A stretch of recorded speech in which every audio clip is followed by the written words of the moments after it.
இன்னைக்கு தின மலர்ல உண்மையிலேயே சொல்றேன், எனக்கு பயங்கர கோபம் வந்தது. நிர்மலா சீதாராமன் நோட்டு கட்ட வச்சுன்னு அப்படி திரும்பி நிற்கிறாரு. உதயநிதி ஸ்டாலின் அவர் வயதில் சிறுவனாக இருந்தாலும் ஒரு அமைச்சர், மாநில அமைச்சர். அவர் போய் அந்த அம்மா பின்னாடி நின்று பிச்சை பாத்திரம் வந்து அம்மா பிச்சை போடுன்னு கேட்குற மாதிரி ஒரு கார்ட்டூன் போட்டுருக்கிறான். அது பார்த்தவொன்னே வயிறெல்லாம் எரியுது. உண்மையிலே திமுக இளைஞரணியில் மாணவர்கள், இளைஞர்கள் ஒரு 100 இடத்துலயாவது தினமலரை நடுத்தரில் போட்டு கொளுத்திருக்கணும். என்ன பண்ணுவோம்? ஆட்சி கலைப்பானா? கலைக்கிட்டோம். 356 வச்சு கலைச்சாலும் மீண்டும் திமுக தான் வரும். ஏன் பயப்படுறீங்க?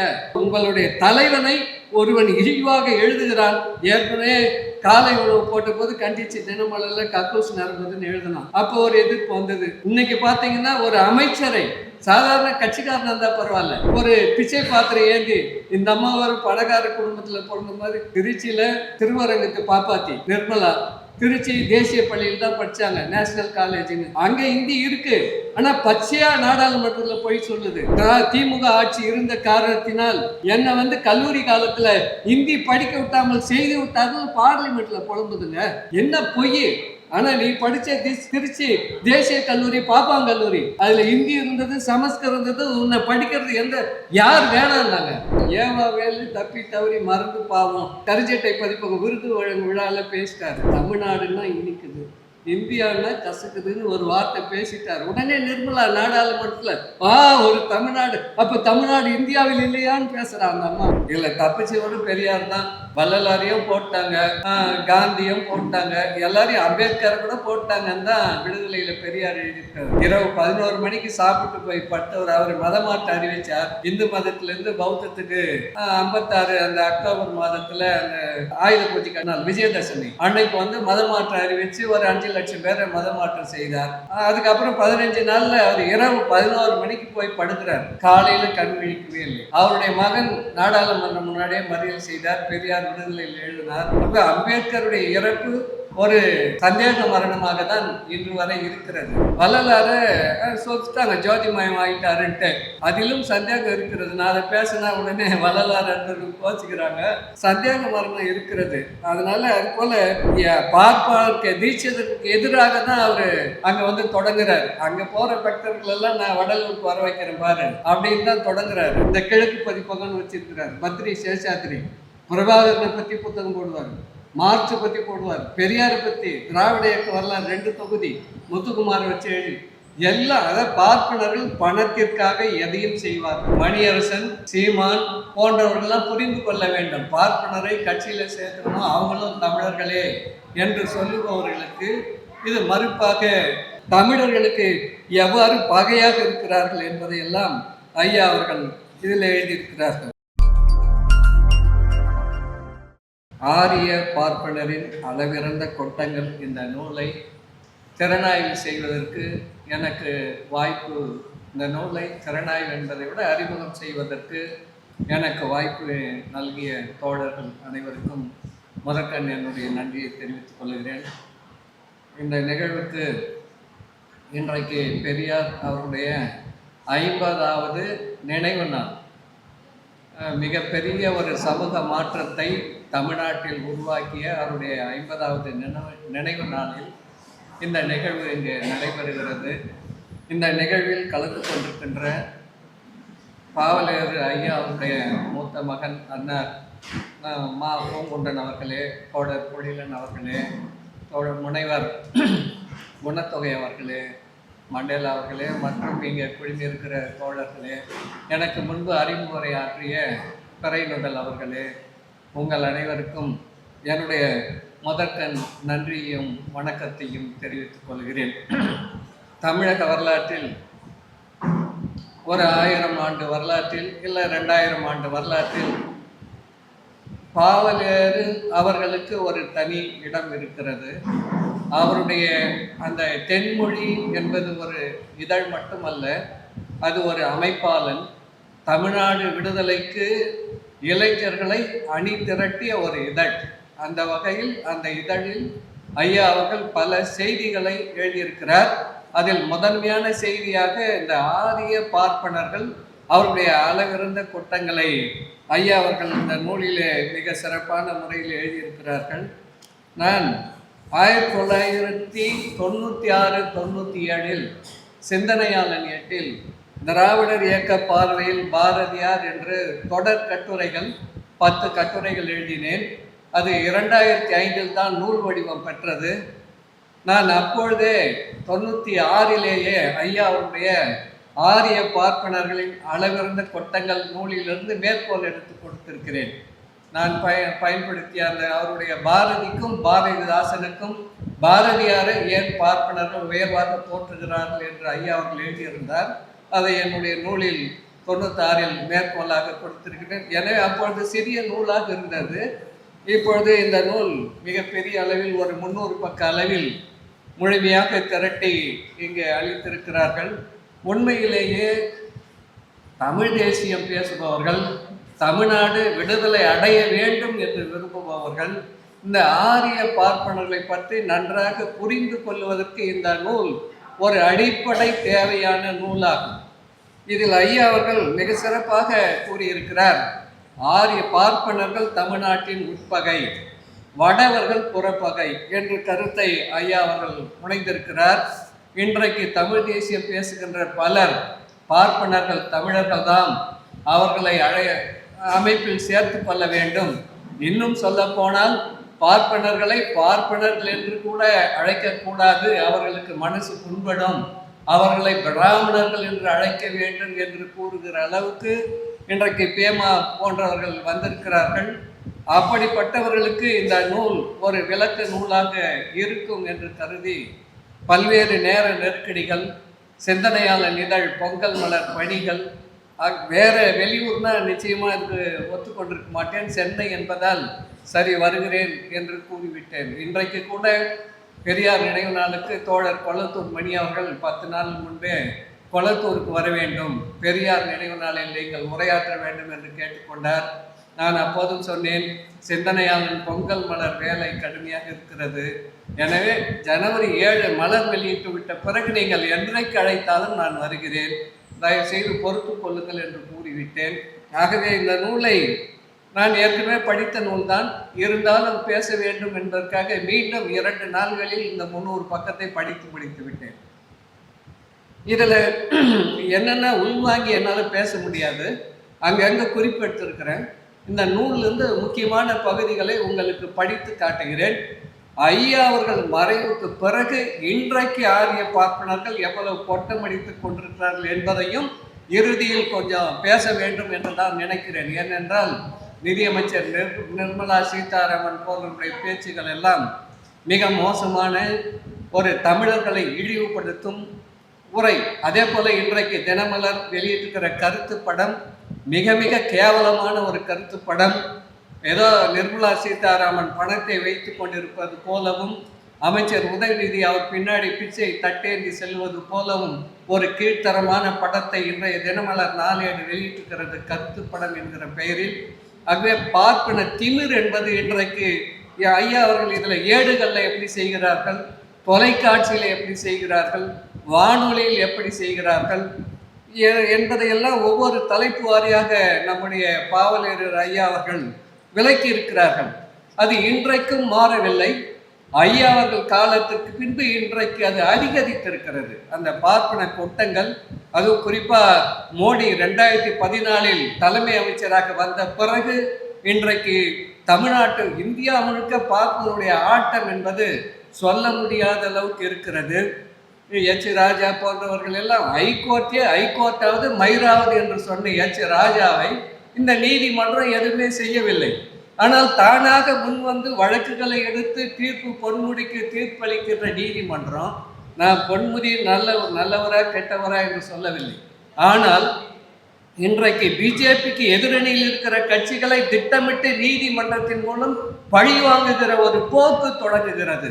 பிஜேபி பக்கம் அணியில் இருக்கிறவர்கள் எவ்வளவுதான் பெரிய தவறு செய்திருந்தாலும் அவர்கள் மீது எந்த வழக்குமே பதியப்படுவதில்லை, அந்த வழக்கு உசாவப்படுவதில்லை, விசாரணை மேற்கொள்ளப்படுவதில்லை, தீர்ப்பு வரப்படுவதில்லை, அங்கே போய் அவங்க நிம்மதியாக இருக்கலாம். இப்படிப்பட்ட ஒரு அக்கிரமமான ஒரு ஆட்சியை இந்திய ஒன்றிய ஆட்சி நடத்தி கொண்டிருக்கிற இந்த நேரத்தில் ஐயா அவருடைய இந்த ஆரிய பார்ப்பனர்களின் அளவிறந்த கொட்டங்கள் என்ற நூல் நமக்கு ஒரு தேவையான நூல்.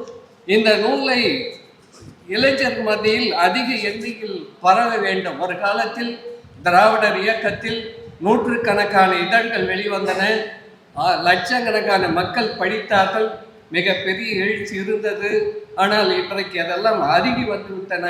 மிக குறைந்த எண்ணிக்கையில் இதழ்கள் வருவதும் படிப்பவர்கள் எண்ணிக்கை மிக மிக குறைந்து வருவதும் நமக்கு பின்னடைவாக தான் இருக்கிறது. இது வந்து பெரிய பெரியாருடைய 50வது நினைவு நாளில் கூற வேண்டியது என்ன, நாம் முன்னேறி இருக்கவில்லை, பின்னடைந்து இருக்கிறோம் என்பதை நாம் நம்முடைய ஆய்வுக்கு எடுத்துக்கொண்டு நாம் அடுத்த கட்டத்தை நோக்கி செல்ல வேண்டியவர்களாக இருக்கிறோம். ஐயா அவர்கள்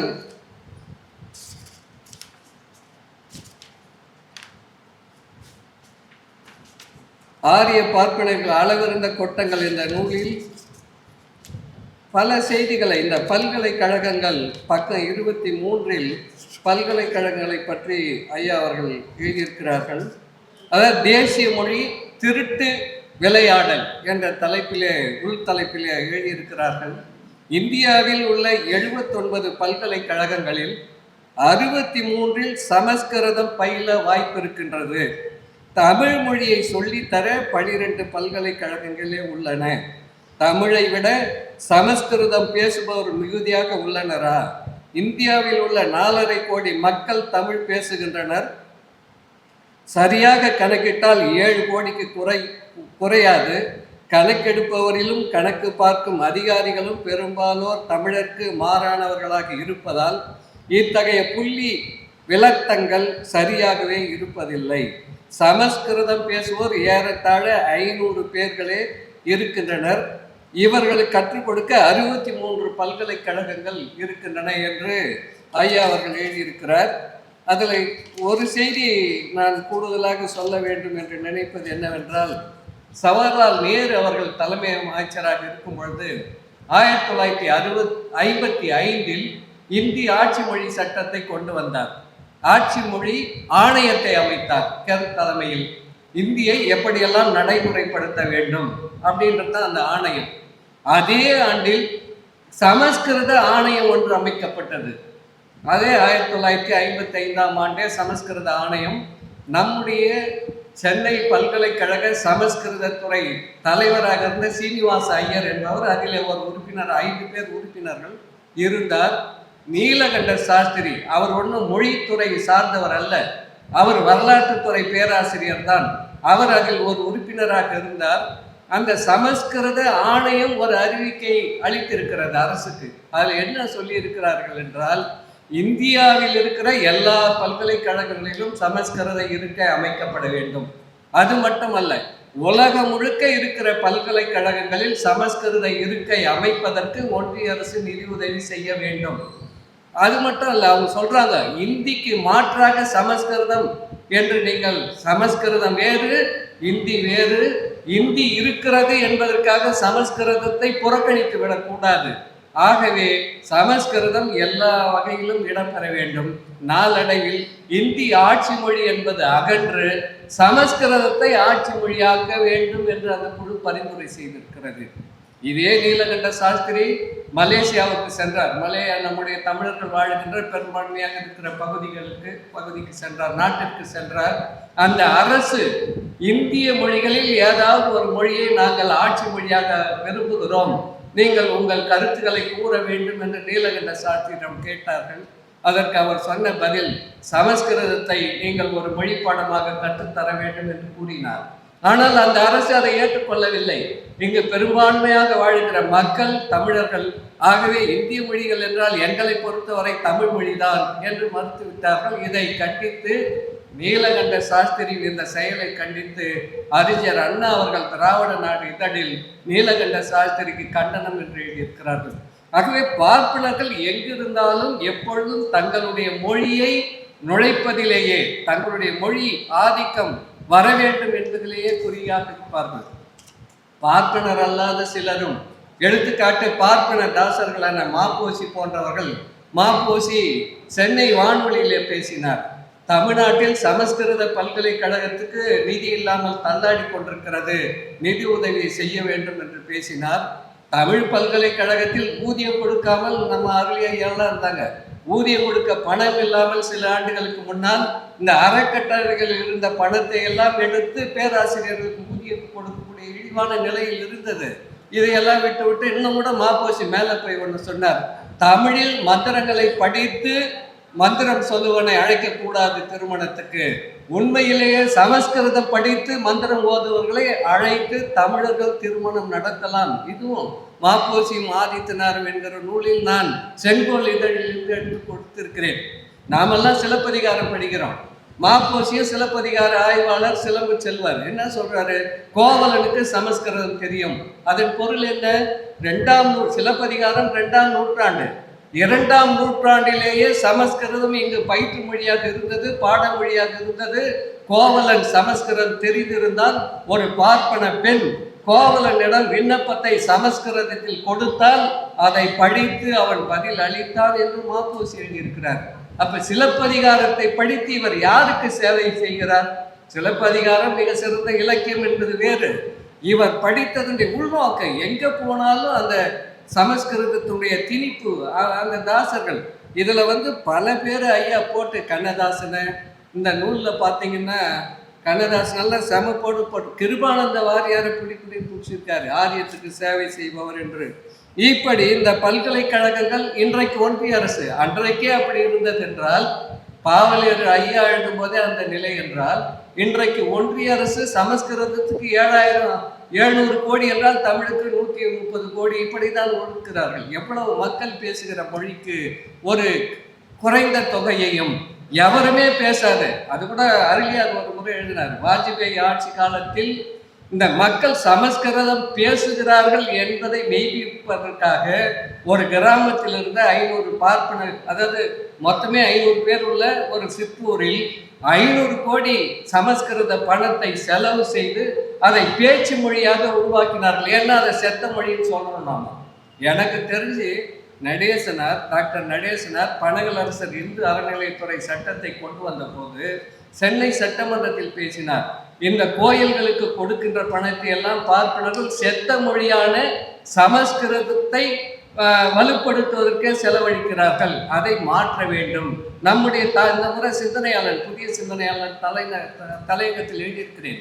நடேசனாருடைய அந்த 22/12/1922 அவர் பேசிய உரை, நம்முடைய தமிழ் என்றும் சாகாத தமிழை புதைகுழிக்கு அனுப்புகிறார்கள், சமஸ்கிருதத்தை வாழ வைக்கிறார்கள். ஆகவே கோயில்களுக்கு நாம பணம் கொடுத்தோம், எந்த பாப்பானும் பணம் கொடுக்கல.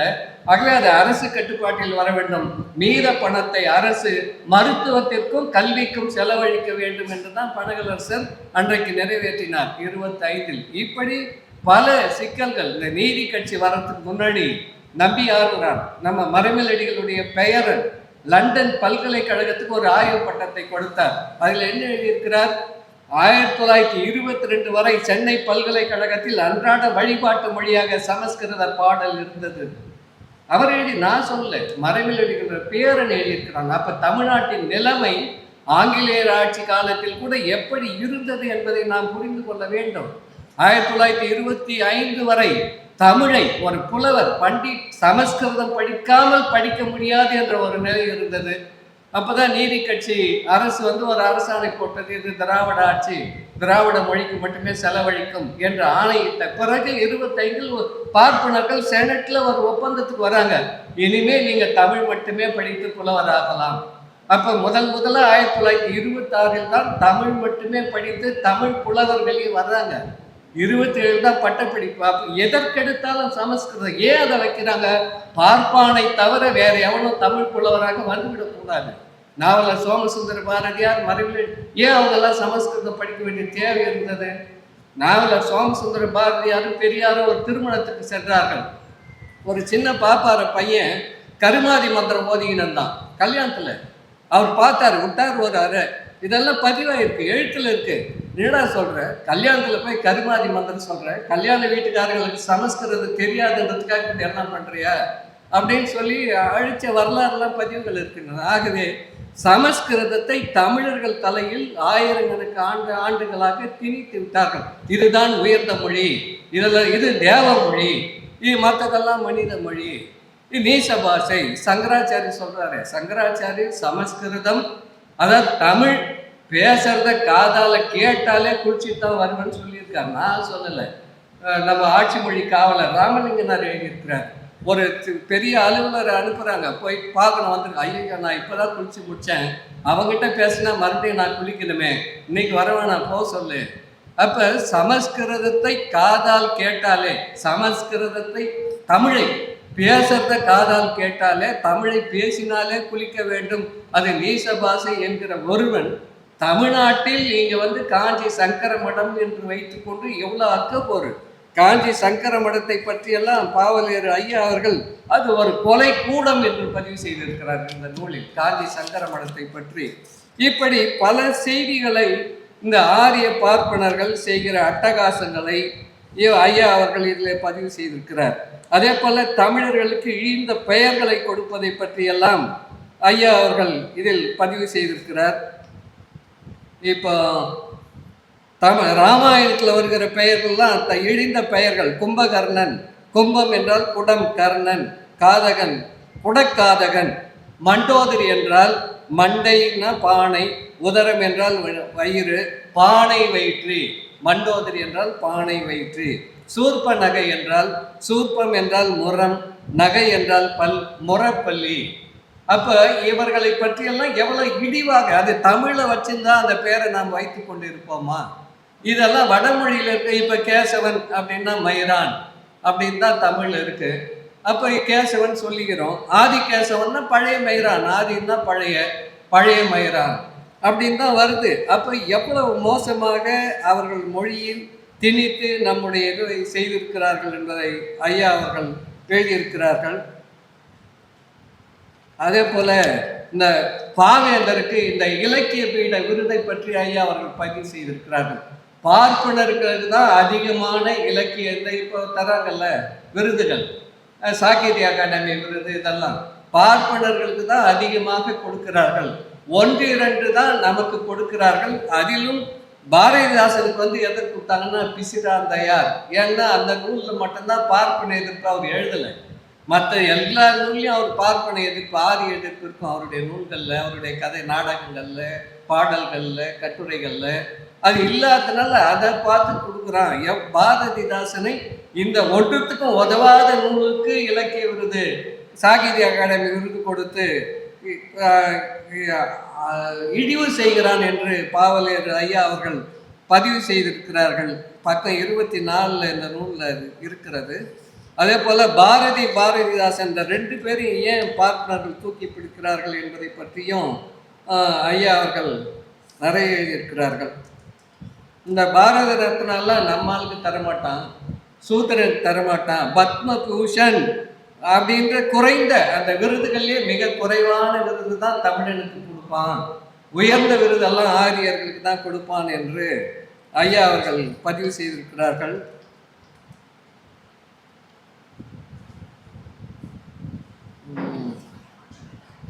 அதான் என்ன சொல்றாருன்னா,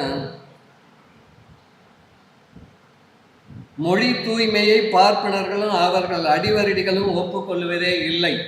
வெளிநாடுகளிலிருந்து தமிழ்நாட்டுக்கு மொழி கற்க வரும் மாணவ அறிஞர்களும் தங்களுக்குள்ள மேல்நிலை வாய்ப்புகளால் பிறரினும் முந்தி கொண்டு போய் தாங்கள் பேசுவதே மொழி என்றும் எழுதுவதே எழுத்து என்றும் அவர்களிடம் இட்டுக்கட்டி உரைப்பதும் ஆனந்த விகடன், குமுதம், கல்வி, தீபம் முதலிய தமிழ் கொலை செய்யும் ஏடுகளையே இலக்கிய ஏடுகள் என்று அவர்களிடம் காட்டி விதைந்துரைப்பதும் அம்மாணவ அறிஞர்களின் பதிவால் மொழி ஆய்வுக்கென்றும் இலக்கிய வளர்ச்சிக்கென்றும் அமெரிக்கா, ஜெர்மனி முதலிய மேலை நாடுகளில் நின்று அனுப்ப பெறும் அளவிறந்த பொருள் உதவிகளை தாங்களே அமைக்கிக் கொள்வதும் அன்றாட நடைமுறைகளாக இருக்கின்ற இத்துறையில் பார்ப்பனர்கள் செய்யும் கள்ளத்தனங்களும் முல்லைமாரித்தனங்களும் ஒரு வரம்பே கிடையாது.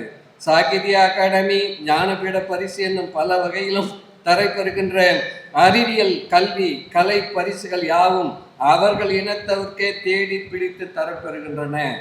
1-2 பரிசுகள் தமிழர்களுக்கு தரப்பெறுவதானாலும் அவர்களின் அடிமைகளுக்கே தரப்படுகின்றன.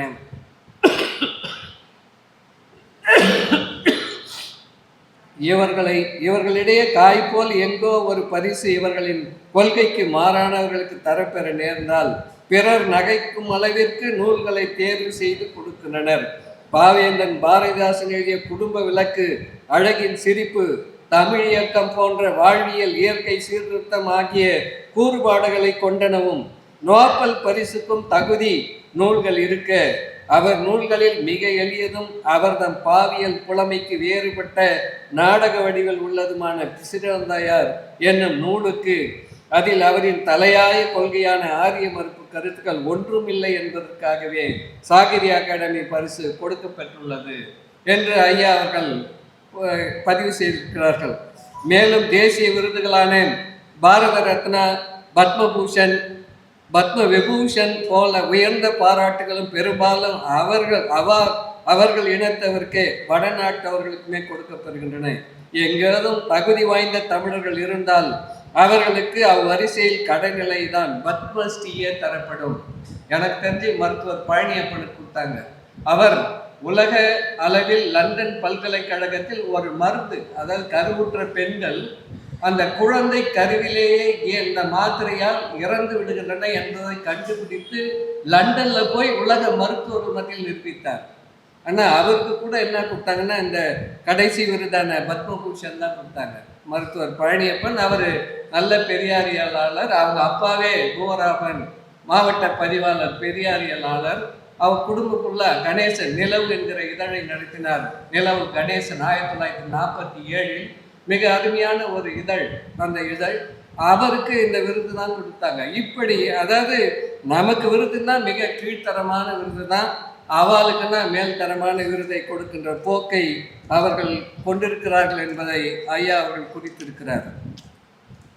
அதே போல இந்த ராமாயணத்தை இவங்க எப்படியெல்லாம் தூக்கி பிடிக்கிறார்கள் என்பதையெல்லாம்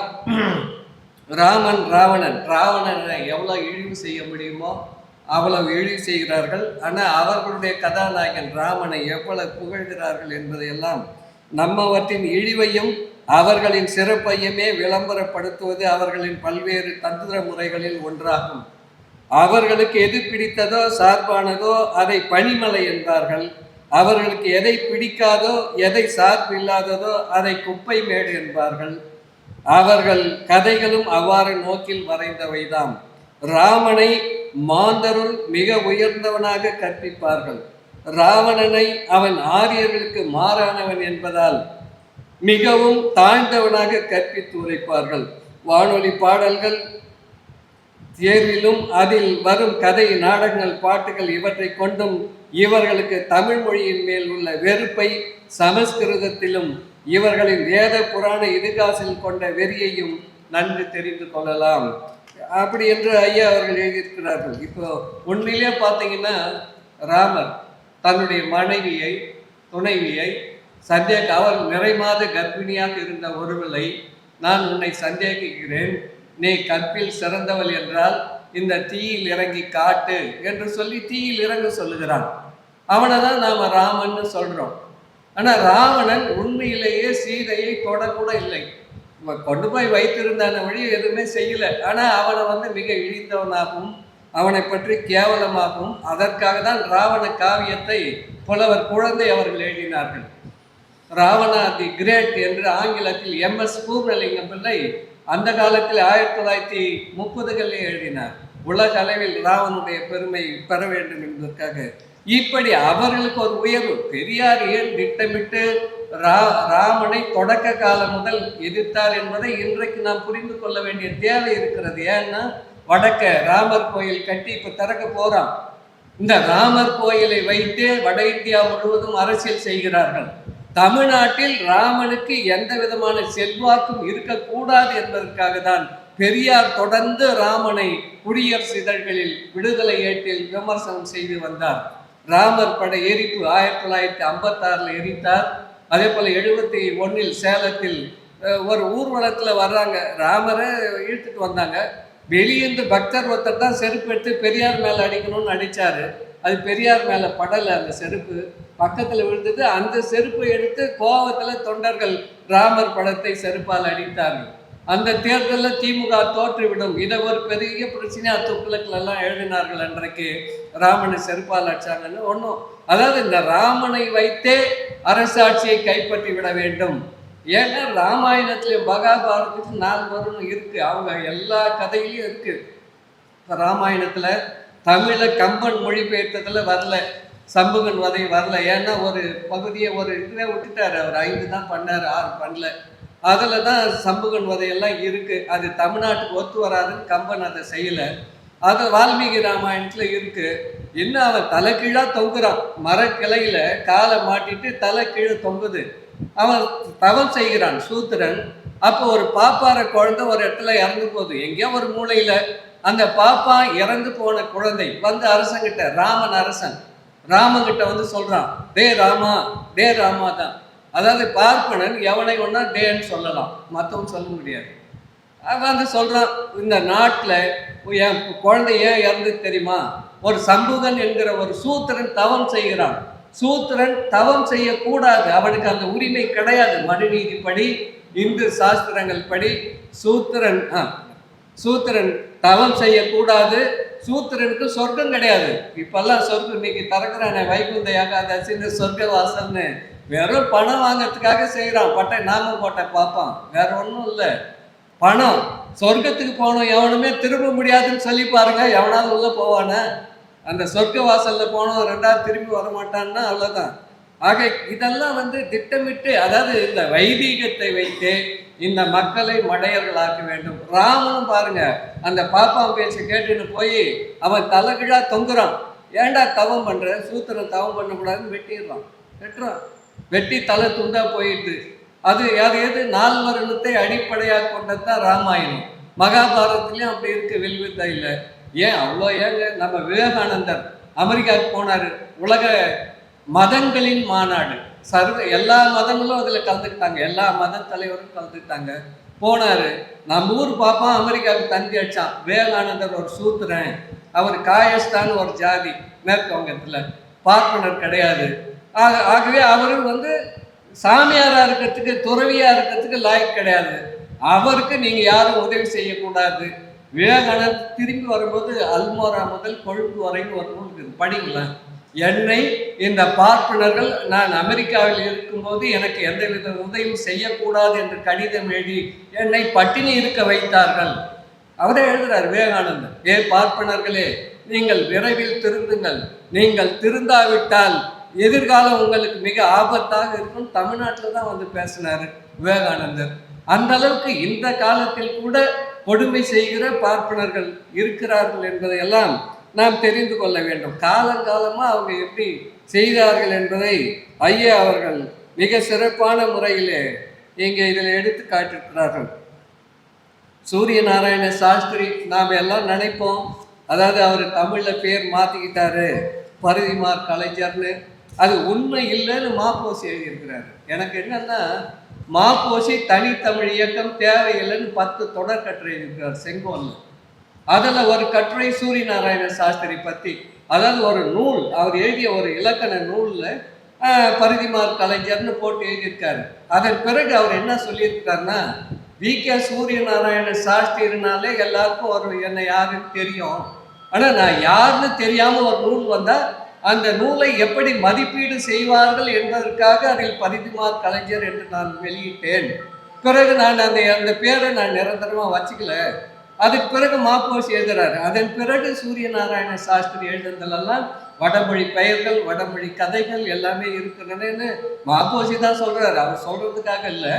அந்த பரிதிமார் கலைஞர் ஏன் தமிழ் செம்மொழின்னு சொன்னார் தெரியுங்களா? எனக்கு உள்நோக்கு இருக்குதுன்னு நீங்கள் நினைக்கக்கூடாது.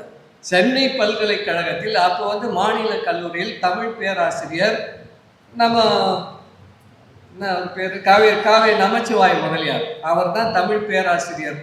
அவருக்கு 81 ரூபாய் சம்பளம். குப்புசாமி சாஸ்திரிகள் அவருக்கு 350 ரூபாய் மாத ஊதியம் இருந்தது. அதை வந்து ஒழிக்கணும்னு ஒரு கோரிக்கை வருது. ஏன் இப்படி தரீங்கன்னு கேட்டாங்க கேள்வி. சென்னை சட்டமன்றத்திலே விவாதம் நடந்தது, ஏன் இது வேறுபாடுன்ட்டு. அது கிளாசிக்கல் லாங்குவேஜ், அதுக்கு மட்டும்தான் அது ப்ரொபோர்ஷிப் உண்டு. அதாவது பேராசிரியர் பணியிடம் என்பது சமஸ்கிருதத்துக்கு மட்டும்தான் உண்டு. தமிழுக்கு ரீடர்ஷிப் மட்டும்தான். ஆக இவர் வந்து ரீடர், அதற்கு கீழ்நிலையில் உள்ளவர் தான். ஏன்னா இது வந்து வட்டார மொழி, வர்னாக்குலர் லாங்குவேஜ்னு சொல்லுவாங்க ஆங்கிலத்தில். இது வந்து வட்டார மொழி, இதுக்கு பேராசிரியர் பணியிடம் கிடையாது. ஆகவே பேராசிரியர் என்பதால் சம்பளம் அதிகம், இவர் பேராசிரியர் கீழே இருக்கிறதுனால இவருக்கு வந்து சம்பளம் குறைவுன்னு சொன்னாங்க. யாருக்கு? காவிய நமச்சிவாய முதலியாருக்கு. அப்போதான் பெரியார் திட்டி பனகல் அரசர் வந்து அதை மாற்றி அந்த ரெண்டுத்தையும் சமன்படுத்தினாங்க நீதி கட்சி ஆட்சி காலத்தில். 1931 பிறகு மாநில கல்வி அந்த மாநில கல்லூரியில் குப்புசாமி சாஸ்திரி ஓய்வு பெற்ற உடனே அந்த ப்ரொஃபஸர் பணியிடமே வேணான்னு எடுத்துட்டாங்க, அந்த இடத்தையே காலி பண்ணிட்டாங்க. இப்படி பல செய்திகள் நமக்கு வரலாற்றில் இருக்கு. எந்த அளவுக்கு அவருடைய ஆதிக்கம் இருக்கிறது என்பதற்காக நாம் இதெல்லாம் இந்த சமஸ்கிருதத்தை வச்சு அவங்க எந்த அளவுக்கு பார்ப்பனர்கள் தங்களுக்கு சாதகமாக பயன்படுத்தி கொண்டு சொகுசாக வாழ்ந்தார்கள் என்பதையெல்லாம் நாம் தெரிந்து கொள்ள வேண்டும். ஏன்னா நமச்சிவாயரை விட பெரிய ஆசிரியர் தமிழ் அன்னைக்கு யாரும் கிடையாது. நான் எதுக்கு இந்த இவரை சொல்ல வந்தேன்னு சொன்னால், அந்த விவாத நேரத்தில் தான் சூரிய நாராயண சாஸ்திரி என்கிற இவர் கிறிஸ்துவ கல்லூரியில் பணியாற்றி கொண்டிருந்தார். தாம்பரம் கிறிஸ்துவ கல்லூரியில் இவர் பேராசிரியர். அப்போ அந்த விவாதத்தின் போது தான் இந்த கட்டுரை இவர் எழுதுகிறார். தமிழ் செம்மொழி என்பதை இவர் எழுதுகிறார். அப்போ தமிழ் கிளாசிக்கல் லாங்குவேஜான ப்ரொபோர்ஷிப், அதை பேராசிரியர் பணியிடம் கிடைக்கும். அதன் பிறகு ஊதியமும் நமக்கு உயர்த்தப்படும். அந்த நோக்கமும் அவருக்கு இருந்திருக்கலாம். அது அது எந்த எண்ணத்தில் எழுதினார் என்பதெல்லாம் எனக்கு தெரியாது. ஆனால் அவரை பற்றி பாவலியர் ஐயா அவர்கள் எழுதியிருக்கிறார். அவரே தமிழ் மொழி வரலாறு என்ற ஒரு நூல் எழுதியிருக்கிறார். அந்த நூலை நீங்கள் படிக்கணும். மணிவாசகர் பதிவு இப்பொழுதும் வெளியிட்டிருக்கிறார்கள். அதில் அவர் என்ன சொல்கிறாருன்னா, இந்த நாட்டில் பூர்வீகமாக ஆதிக்குடிகள் இருந்தார்கள், காட்டுவாசிகளாக இருந்தார்கள், உடை இல்லாமல் இருந்தார்கள், நாகரிகம் இல்லாமல் இருந்தார்கள். முதல் தமிழர்கள் இந்த நாட்டின் பூர்வீக குடிகள் அல்ல. நீங்கள் தயவு செய்து வாங்கி படிங்க. அவரை போற்றி புகழ்பவர்கள் தமிழர்கள் பூர்வீக குடிகள் அல்ல. ஆரியர் கைபன் போலன் கணவாய் வழியாக வந்தவர்கள் தமிழர்கள். முதல்ல தமிழர்கள் வந்தாங்க, பின்னாடி ஆரியர்கள் வந்தாங்கன்னு எழுதுறாரு. அவர் தமிழர்கள் இந்த நாட்டின் பூர்வீக குடி. அதே போல இதை பற்றி எழுதுறாரு. என்னது? நம்ம இந்த லெமுரியா காண்டம், அது வந்து ஒரு தேற்றம் தான். பரிதிமார் கலைஞர் எழுதுறாரு, அதுக்கு அறிவியல் அடிப்படை கிடையாது, அது வந்து ஒரு தேற்றம் தான், கருதுகோள், அது உண்மை அல்ல. தமிழர்கள் வெளிநாட்டிலிருந்து வந்தவர்கள், அதுவும் ஐரோப்பிய பகுதிகளிலிருந்து கைபர் போலன் கணவாய் வழியாக வந்தவர்கள். முதல்ல தமிழர்கள் வந்தாங்க, அதன் பிறகு ஆரியர்கள் வந்தாங்கன்னு தெளிவாக எழுதியிருக்கிறார். இன்னைக்கும் மணிவாசகர் பதிப்பகத்தில் விற்பனை ஆகிறது. வாங்கி படியுங்க, அவர் யாருன்னு தெரிஞ்சுங்க. நம்ம பாவலியர் ஐயா அவர்களும் அவரை பற்றி நல்லா குடின்னு பிடிச்சி எழுதியிருக்கிறாரு. பக்கம் 39. தமிழ் மக்கள் ஆங்கிலரோடு நாடொரும் ஊடாடுபவராயினர், ஆங்கிலர் ஆள்வோரும் தமிழர் ஆளப்படுவோருமாய் இருக்கின்றனர். நூல் 1903 அவர் எழுதினது, பரிதிமார் கலைஞர். இவ்வாறு இருவரும் ஒத்தியங்கும் இடத்து தமிழ் சொற்கள் ஆங்கில பாஷையை புகுதலும் ஆங்கில சொற்கள் தமிழ் பாஷையை புகுதலும் இயற்கை. இதனை தடுக்க முடியாது, தடுக்க புகுதலும் தக்கதான்று. அவ்வாறு தடுக்க புகினும் அது வீண் முயற்சியாய் முடியுமே வேறில்லை. பேச்சு தமிழில் அளவிறந்த ஆங்கில சொற்களை மேற்கொண்டும் ஏற்று தமிழ் அவற்றை ஏற்றுக்கொள்ள பின்னிடுகிறது. எனினும் சுதேசமித்திரன் போன்ற பத்திரிகைகள் ஆங்கில சொற்கள் சிலவற்றை தமிழின் கண் ஏற்ற புகுந்தன. மதுரை தமிழ்ச்சங்கத்தாரும் சில ஆங்கில சொற்களை மேற்கோடால் இன்றியமையாதென கண்டனர். அவர் செயல் மிகவும் நேரியதே. இவ்வாறு மொழிபெயர்ப்பு வகையில் ஆங்கில கருத்துக்கள் தமிழுக்கு எவ்வாறு புகினும் நலமேன்னு சொல்லிட்டு, எப்படி தனித்தமிழ் இயக்கத்திற்கு வித்திட்டவராக கருதப்படுவது உள்நோக்கம் இந்த நூலில் இவர் ஓரோ இடங்களிலும் தமிழ் மொழியை உயர்தனி சம்மொழி என்று சிறந்த மொழி என்று கூறியிருப்பதை மறுக்க முடியாது. அதை பாவலியர் சொல்றாரு. ஆனால் அது அவருடைய கருத்தாக நாம் கொண்டு பெருமைப்பட முடியாது. ஏனெனில் தமிழ் மொழிக்கு இயல்பாகவே உள்ள இத்தன்மைகளை இவர் போலும் உள்ள பிராமண நூலாசிரியர்கள் பலர் மாற்றியும் மறைத்தும் குறைத்துமே மதிப்பிட்டு போந்தனர். அவ்வாறு என்று இவர் தமிழ் மொழி பற்றி உண்மையான கருத்துக்களை சொல்லியிருக்கிறார். அதை சொல்லிட்டு ஆரியத்துக்கு துணை போனவருக்கு பாராட்டுகளும் உதவிகளும் சொல்லி அவர் வந்து நிறைய இவரை பற்றி எழுதியிருக்கிறார். இவர் எப்படியெல்லாம் எழுதியிருக்கிறார் என்று. அதே போல பண்டாரகர் மூவா பற்றியெல்லாம் இலக்கிய வரலாறு அது எல்லாம் கூட ஐயா அவர்கள் திராவிடர்களின் வரலாறு துராணியர்கள் வரலாறு என்று தொடங்குகிறது. அவர்கள் வருகை பற்றி கால குறிப்பிடும் இல்லை. தொல்காப்பியர் காலத்தை கிமு 3ஆம் நூற்றாண்டு பல இடங்களில் திரும்ப திரும்ப சொல்லி இருக்கிறார். தமிழ் எழுத்து தோற்றத்தை ஏனோ தானோ என்று மேலோட்டமாக கூறியிருக்கிறார். இப்படி பல செய்திகளை ஐயா அவர்கள் இதில் கூறியிருக்கிறார்.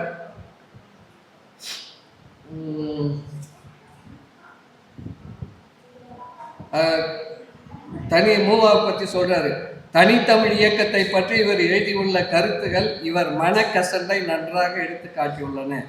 இவர் போலும் வெறும் கதைகள் கட்டுரைகளாக வன்றி தமிழையே கட்டி காத்து தமிழ் பேரினத்தின் தாழ்ந்த நிலையை நிமிர்த்துகின்ற தனி செந்தமிழ் ஆராய்ச்சி நூல்களான பலவற்றை இந்த நூற்றாண்டில் எழுதி காட்டிய மொழி நூல் மூதறிஞர் தனித்தமிழ் ஞாயிறு பாவாணரை பற்றி இப்பகுதியிலோ நூலிலோ ஓரிடத்திலும் பெயரளவிலும் இந்நூலில் குறிக்கப்படவில்லை. தமிழ் இலக்கிய வரலாறு மூவா, அதை பற்றி பாவலர் எழுதுகிறார். மூவாவை பற்றி பாவாணரை பற்றி ஒரு இடத்தில் கூட தமிழ் இலக்கிய வரலாற்றில் ஒரு வரி கூட மூவா எழுதவில்லை என்பதை ஐயா சுட்டி காட்டுகிறார்.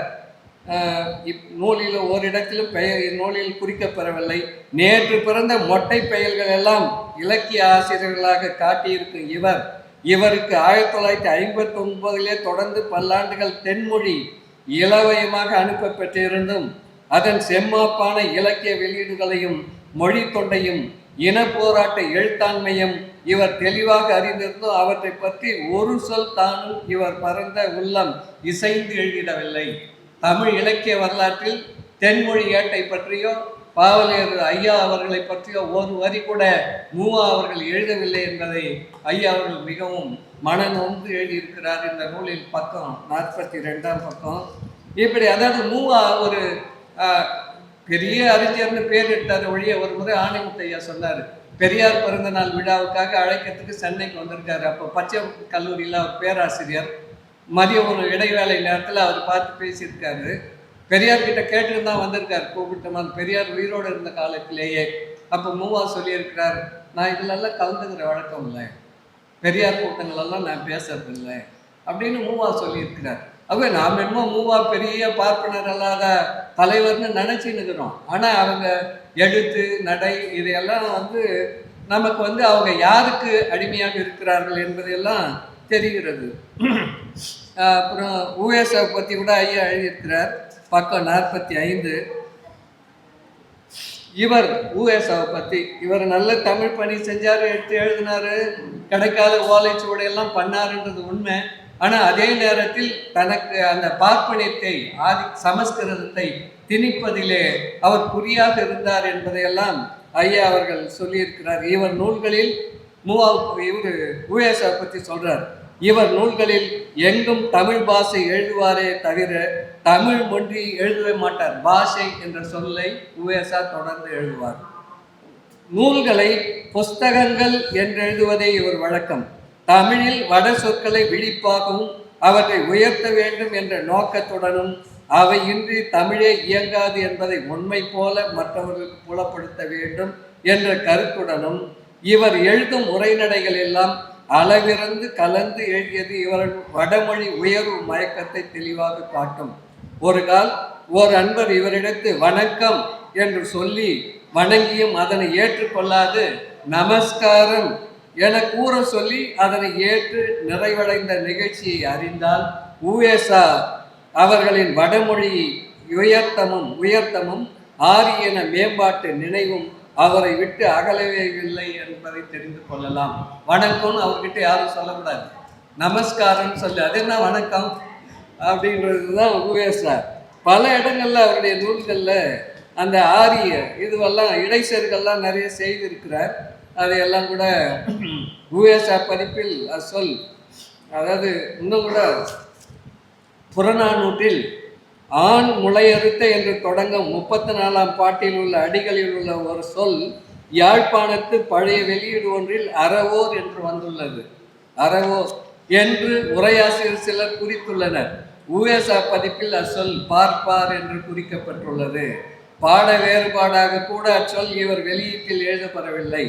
அறவோர்க்கு கொடுமை செய்தல் கூடாதென்னும் அறங்கூறும் அவ்வடி பார்ப்பாருக்கு கொடுமை செய்தல் கூடாது என்பதாக இவர் பதிப்பில் காட்ட பெற்றதும், அதற்கு கொலைகளில் கொடுமை சான்ற பார்ப்பன கொலை என்னும் காஞ்சி புராண அடியை மேற்கோள் காட்டியிருப்பதும், இவ்வாறு பிற ஆரிய உரையாசிரியர்கள் காட்டப்பெற்ற கருத்து இவருக்கு இருப்பதை நன்கு புலப்படுத்தும். மேலும் அதில் உள்ள 305ஆம் பாட்டில் தன்மை என்னும் ஒரு சொற்கு அவரவர் சாதி இயல்பு என்று விளக்கம் எழுதியுள்ளார். தன்மைன்னா பொது தன்மை தான். இதை ஊவேசா அவரவர் சாதி இயல்பு என்று விளக்கம் எழுதியுள்ளார் என்று பாவலர் அவர்கள் ஊவேசா அவர்களுடைய அந்த பார்ப்பன அந்த அவருடைய உள்கிடக்கை எண்ணத்தை பற்றியெல்லாம் ஐயா அவர்கள் பதிவு செய்திருக்கிறார். இந்த மனுநீதியை பற்றி ஐயா அவங்க ஏராளமாக எழுதியிருக்கிறார்கள்.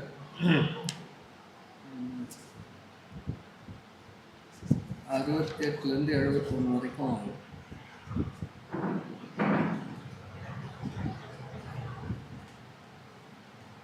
மனுநீதியை பற்றி இந்த பார்ப்பன ஆதிக்கம் அதில் எப்படி இருக்குதுங்கிறத பக்கம் 68ல் 10 ஆண்டு நிரம்பிய பிராமணனை தந்தையை போலும் 100 ஆண்டுடைய சத்திரியனை பிள்ளையை போலும் மதித்தல் வேண்டும் என்றும் மனுநூல் கூறுகிறது. இன்னும் அரசர் பிராமணரை கேட்டு அவர் கருத்துப்படியே அரசு செலுத்த வேண்டும் என்றும், ஒவ்வொரு நாளும் பிராமணரை கூப்பிட்டு அவர்களுக்கு உள்ள குறைகளை கேட்டு அவற்றை நீக்குவது அரசன் அன்றாட கடமைகளில் ஒன்று என்றும், அரசன் நோயுற்ற விடத்து பிராமணனே அரசவையை நடத்த தக்கவன் என்றும், அதாவது அரசன் நோயுற்றா பாப்பா தான் போய் ஆட்சி பண்ணணும் என்றும், 4ஆம் இனத்தோனான சூத்திரனை கொண்டு எந்த நாடு அரசால பெறுகின்றதோ அந்த நாடு சேற்றில் அகப்பட்ட மாட்டை போல துன்புற்று வறுமை மிகும் என்றும், புதையல் பொருளை பிராமணன் தவிர பிறர் எடுத்தால் அப்பொருள் அரசனையே சாரும் என்றும், வேற யாருன்னா நம்ம எடுத்தா அரசாங்கம் கொடுத்துடணும், பிராமணன் எடுத்தால் அது அவனுக்கே சொந்தம் என்றும், இதெல்லாம் மனுநீதியில் இருக்கு. இதை தான் ஐயா எழுதியிருக்கிறாரு. சொந்தம் என்றும், மன்னனுக்கு புதையல் கிடைத்தால் அதில் பாதியை பிராமணர்களுக்கு தர வேண்டும் என்றும், குற்றம் செய்தவனை அவன் குளமறிந்தே தண்டிக்க வேண்டும். அதாவது பிராமணன்னா அவனுக்கு மொட்டை அடிச்சா போதும், கொலை பண்ணக்கூடாது, குடுமி எடுத்துட்டா போதும்ன்றது தான் மனுவில் இருக்குது. குளமறிந்தே தண்டிக்க வேண்டும் என்றும், பிராமணர் விருப்பத்திற்கு மாறாக எந்த தீர்ப்பையும் அரசன் சொல்லக்கூடாது என்றும், பிராமணனை காக்கும் பொருட்டு எவனும் எப்பொய்யை கூறினாலும் கரிசு பாவமும் குற்றமும் ஆகாது என்றும், பாப்பானை காப்பாற்றணும்னா பொய் சொல்லலாம், அது பாவம் கிடையாது. பிராமணன் பொய் கூறினால் அவனை மன்னிக்க வேண்டும் என்றும், பிற மூவினத்தாரும் பொய் கூறினால் அவர்களை நாடு கடத்த வேண்டும் என்றும், பிராமணன் தவிர்த்த பிறரை கைக்கு கை, காலுக்கு கால், கண்ணுக்கு கண், நாக்கு நாக்கு, செவிக்கு செவி, உடலுக்கு உடல் சிதைக்க வேண்டும். அவன் என்ன தப்பு பண்ணுறானோ, அவன் ஒருத்தனை கை வெட்டினானா வெட்டினவனை பிடிச்சி ஒரு கை வெட்டணும் அரசன். அதாவது பாப்பானை தவிர வேற யாருன்னா என்ன குற்றம் செய்தாலும் அந்த குற்றத்திற்கு அதற்கு இணையான தண்டனை கொடுக்க வேண்டும், உடலுக்கு உடல் சிதைக்க வேண்டும் என்றும், பிராமணனை மட்டும் எந்த வகையான காயம் படாமலும் அவன் சொத்துக்களுடன் ஊரை விட்டு துரத்தி விட வேண்டும் என்றும், இது மனுவில் இருக்கு. 10வது அதிகாரத்தில் தண்டனைன்ற பகுதியில் இப்போ பாவலர் ஐயா எழுதின அத்தனையும் மனுநீதியில் இருக்கிற, இதில் ஸ்லோகம் நம்பர் போடல, அந்த பாடல் எண் போடலையே தவிர எல்லாமே மனுவில் இருக்கிறது தான். வேண்டுமென்றும், அதாவது அரசன் திட்டினால், அதாவது இழிந்த பிராமணர்களை இழிந்த பிறப்பினனாகிய 4ஆம் இனத்தவன் திட்டினால் அவன் நாக்கை அரசன் அறுத்தெறிய வேண்டும் என்றும், பிராமணன் அமரத்தக்க உயர்ந்த இடத்தில் சமமாக அமர்ந்தால் சூத்திரனின் இரு பொறுப்பையே அறுத்தெறிந்து ஊரை விட்டே ஓட்ட வேண்டும் என்றும், பிராமணனை அவன் காரி உமிழ்ந்தால் அவனுடைய உதடுகளையும் அவன் மேல் சிறுநீர் படும்படி செய்தால் சூத்திரனின் ஆண் குறியினையும் அறுத்தெறிய வேண்டும். பாப்பா மேல சிறுநீர் கழிச்சா இவனுடைய ஆண் குறியை அறுத்தெறிய வேண்டும் என்றும், பிராமணனுடைய குடுமி, தாடி, மீசை இவற்றை தொட்டாலும் பிடித்து இழுத்தாலும் சூத்திரனுடைய கைகளையே துண்டிக்க வேண்டும் என்றும், பிராமணனுடைய பொருள்களை திருடியவன் தானே தன் தோலின் மேல் உலக்கை, கருங்காலி தடி அல்லது இருமுனை கூரான கத்தி, இரும்பு தடி, இவற்றில் யாரேனும் ஒன்றை தூக்கி கொண்டு போய் முறையிட வேண்டும் என்று உடனே அரசன் அவனை உயிர் போக்க தண்டிக்க வேண்டியதென்றும், அதனால் உயிர் போய்விடுமானால் சூத்திரனின் பாவமே போய்விடும் என்றும், அவ்வாறு தண்டியாமல் விட்டால் அரசனுக்கே கரிசு போய் சேரும் என்றும். அந்த பாவம் கரிசுன்னா அந்த பாவம் அரசு தண்டிக்கலைன்னா அரசனுக்கு சேரும். பிராமணனுடைய மாட்டினை திருடி கொண்டு போனவனின் முழங்காலை வெட்டி எறிய வேண்டும் என்றும், பிராமணன் வைத்து வளர்க்கும் செடியில் உள்ள பூவை திருடி கொண்டு போனாலும் அவனை 5 குன்றிமணி அளவுள்ள பொன்னை தண்டமாக கட்ட செய்ய வேண்டும். போதும், பூ பறிச்சுட்டு போயிட்டா கூட அதுக்கு 5 குன்றிமணி பொண்ணை தண்டமாக கட்ட செய்ய வேண்டும் என்றும், பிற குலத்து பெண்களை சேர்வதால் உலகில் எல்லா சாதிகளும் கலந்து விடுமாகியால் உலகில் அறங்கள் குன்றி மழை பெய்யாமல் போகும் என்றும், ஆகவே ஒரு குலத்தில் உள்ள ஒரு ஆடவர் பெண்டிர் பிற குல ஆடவர்கள் உள்ள ஆடவர் பெண்டில் தொடர்பு வைத்த கூடாது என்றும், அதான் அந்த வர்ண கலப்பு ஏற்படக்கூடாது என்பதற்காக தான். அதனால தான் பெண்களுக்கு மனைவியில் 8 வயதுக்குள் திருமணம் செய்யணும்னு எழுதி வச்சிருக்கிறான். அதுக்கு ஏன்னா அதுக்கு மேலே போனால் பால் உணர்வு வரும். பால் உணர்வு வந்தால் வேற ஆண்களை பார்க்க தோணும், காதல் செய்ய தோணும். அதனால கலப்பு ஏற்பட்டு விடும். ஜாதி கலப்பு ஏற்படக்கூடாது என்பதற்காகவே இப்படிப்பட்டெல்லாம் நிறைய மனுநீதி பற்றி எழுதியிருக்கிறாரு.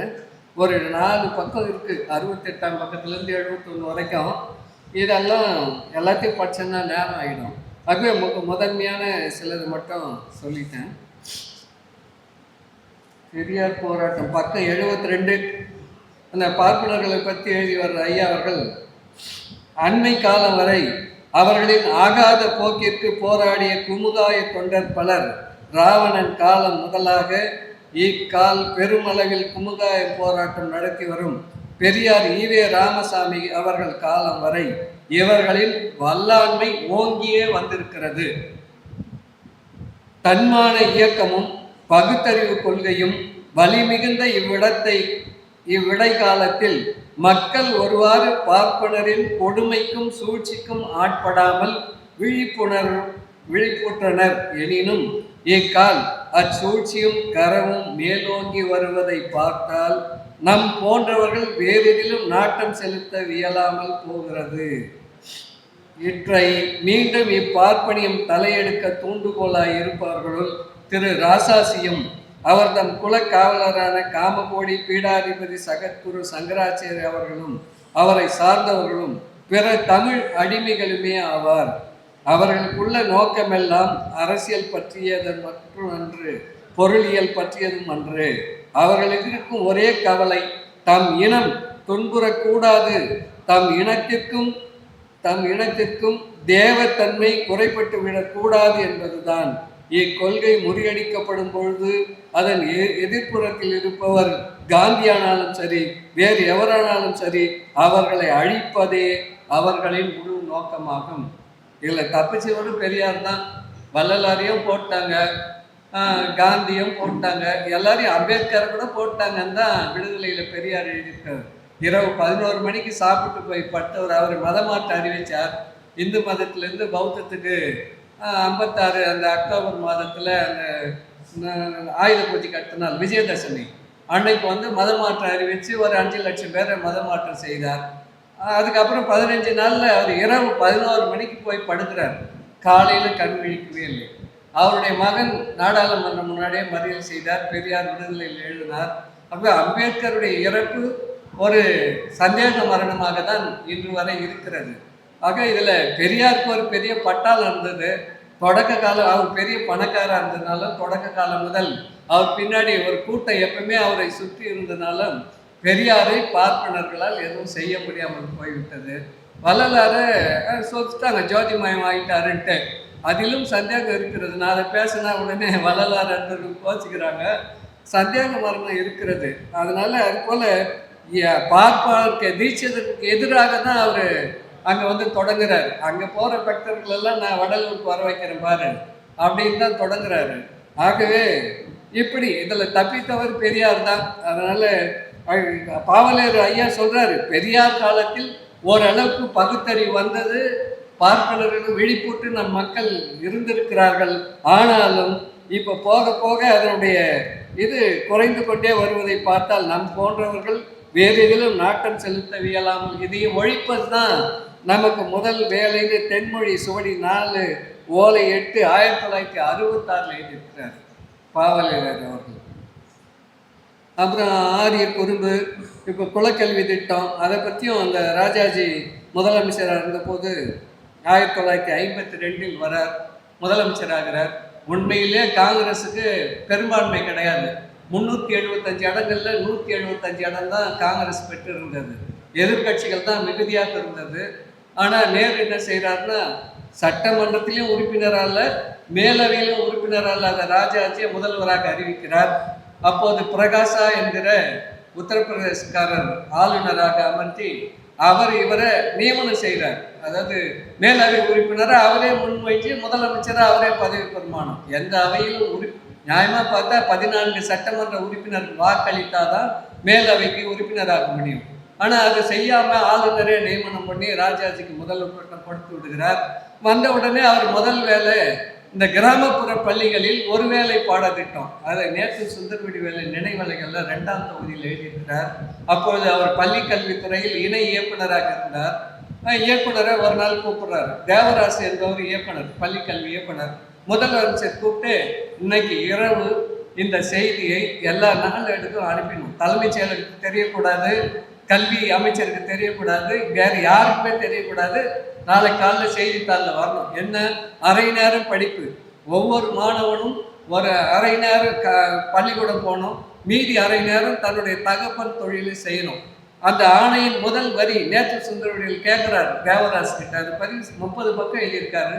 நேற்று 2ஆம் தொகுதியில் இந்த குலக்கல்வி எப்படி வந்ததுன்னு.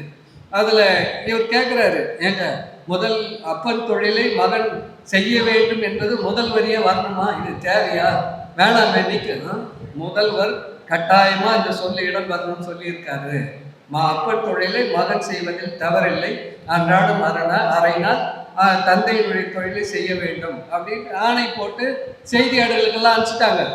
பள்ளி கல்வி இயக்குனரின் செயல்முறைகள் இது சட்டமன்றத்தில் போய் ஆளுநர் இதுவெல்லாம் போய் வந்தால் கெசட்டில் ஜீவம். இது அது கிடையாது. பள்ளி கல்வி இயக்குனரின் செயல்முறைகள்னு போட்டு சுற்றறிக்கை போட்டு இதுக்கு அனுப்பிட்டாங்க. செய்தி மறுநாள் 7 வருது. கல்வி அமைச்சர் 8 பார்த்துட்டு சி சுப்பிரமணியன் தான், அவருக்கே தெரியாது.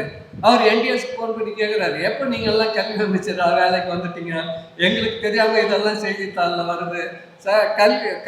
கோட்டையிலேருந்து பேசுகிறாங்க, கோட்டைக்கே தெரியாது, யாருக்குமே தெரியாது. என்ன நீங்கள் பாட்டுக்கு என்ன முதலமைச்சர் தான்ப்பா சொன்னார். இதில் என்னன்னா, இது போட்டு 3ஆவது நாள் நேற்று சுந்தரவடி வேலை ராஜாஜி கூப்பிடுறாரு. இவர் போய் பார்க்குறாரு. பார்த்த உடனே குடியாத்தத்தில் ஆரம்ப பள்ளி ஆசிரியர் மாநாடு. ஏற்கனவே இவர் முதலமைச்சர் டிக்கெட்லாம் எடுத்துக்கிறார் குடியாத்தத்துக்கு. நேற்று சுந்தரவடிகளுக்கு ஒரே மகன் திருவள்ளுவர். அப்போது இருந்தால் பிறகு இறந்து விட்டார். அந்த பையனை கூப்பிட்டு போனோடனே ராஜாஜி ஒரு ஆப்பிள் பழத்தை வாங்கி பையன்கிட்ட கொடுத்து நல்லா இருக்கிறியான்னு சொல்லிட்டு, நேற்று சுந்தரவடி வேலை என் கூட நீ குடியாத்தத்துக்கு வரணும், முதலமைச்சர் கூடுவேன். என்னன்னா ஆரம்ப கல்வி ஆசிரியர் மாநாடு, அதில் குலக்கல்வி திட்டத்தை ஆதரித்து நேற்று சுந்தரவடியில் பேச வேண்டும். அதான் முதன்மை. நேற்று சுந்தரவடியில் போய் பேசிடுறாரு. சுதேசமித்திரன் சொல்லி முதல் பக்கத்தில் இது பெரிய செய்தியாக வரணும்னு ராஜாஜி சொல்லி வந்தது. உடனே குருசாமி கோவம் வந்தது. ஒரே சண்டை. 2 பேரும் சகலர்கள். பெரியார் வீட்டில் தான், அது குருசாமி மாமியார் வீட்டில் தான் 2 பேரும் சாதி மறுப்பு திருமணம் ஒரே வீட்டில் இருக்கிறாங்க. பெரியார்கிட்ட குருசாமி சத்தம் போடுறாரு. பெரியார் சொல்கிறாரு, பையன் அரசாங்க வேலையில் இருக்கிறான், முதலமைச்சர் சொல்றதை செய்ய வேண்டிய நிலையில் இருக்கிறான், என்ன பண்ணுறது, இவனை திட்டி என்ன பிரயோஜனம்? அதனால நீ எதிர்த்து போராட வேண்டியது ராஜாஜி. நேற்று சுந்தரவடியில் இல்லை, ஊழியனாக இருக்கிறதுனால, இல்லைன்னா அவர் வேலையை விட்டு தான் வரணும். ஏதோ செஞ்சுட்டாரு, அதை போய் நீ பெருசு பண்ணாரு. எதிர்த்து போராட்டம் பண்ண ஓராண்டு போராட்டம். அப்புறம் பெரிய பேரணி சென்னை. அப்போ தான் பெரியார் சொன்னார், முதல்ல தீப்பெட்டி ஒரு கையில் வச்சுக்கோ, தீப்பந்தம் வச்சுக்கோ, மண்ணெண்ணெய் டின்னு வச்சுக்கோ, நான் சொன்னேன் அகரகாத்துக்கு தீ வச்சிடணும்னு அறிக்கை விட்டார். விடுதலையில் வந்தது அந்த அறிக்கை விட்டார், வச்சுக்கோன்னார். நான் சொன்னதான் செய்யணும், அது வரைக்கும் யாரும் செய்யக்கூடாதுன்னாரு. சென்னைக்கு வர்றதுக்குள்ளேயே ராஜாஜி எனக்கு உடம்பு சரியில்லை, முதலமைச்சர் பதவி விட்டு போகிறேன். அப்போ கூட பாருங்கள், பாப்பா தன்னுடைய கொள்கையில் உறுதியாக இருப்பான். நான் போட்ட அரசாணையை திரும்ப பெற மாட்டேன் என்று முதலமைச்சர் பதவி தான் விலகினார் ராஜாஜி. அதுக்கப்புறம் எந்த சி சுப்பிரமணி முதலமைச்சர் வேட்பாளராக ராஜாஜியால சி சுப்பிரமணியன் தான் நின்னார். காமராஜர் எதிர்த்து நின்னார். பெரியார் கேட்டு தான் நின்னார், நீங்கள் ஆதரிச்சா வரணும். நீங்கள் வந்து குலக்கல்வி திட்டத்தை எடுக்கணும், ராஜாஜி மூடி 6000 பள்ளிக்கூடத்தை திறக்கணும், அதை செஞ்சால் நான் ஆதரிக்கிறேன்னு பெரியார். தேர்தலில் நின்றாங்க.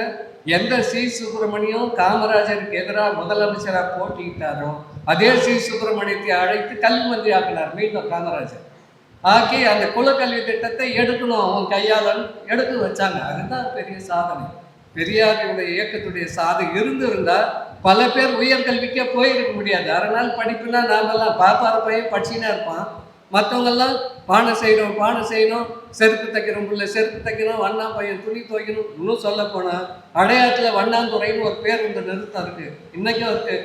வண்ணாந்துறைன்னு சலவை தொழிலாளருக்கான ஒரு துணி துவைக்கிற இடம் முதலமைச்சர் ராஜாஜி தான் வந்து திறந்து வச்சார். 52 அவர் முதலமைச்சரான உடனே அவர் பேசுகிற பேச்சு, வண்ணாறு பசங்கள்லாம் படிச்சுட்டு வேலைக்கு வந்துட்டா மற்றவனுக்கெல்லாம் வேலை எங்கேருந்து கிடைக்கும், நீ அவங்க அப்பன் தொழிலை செய்ய. இது வந்திருக்கு ராஜாஜியுடைய எழுத்து பேச்சிலுமே இருக்குது.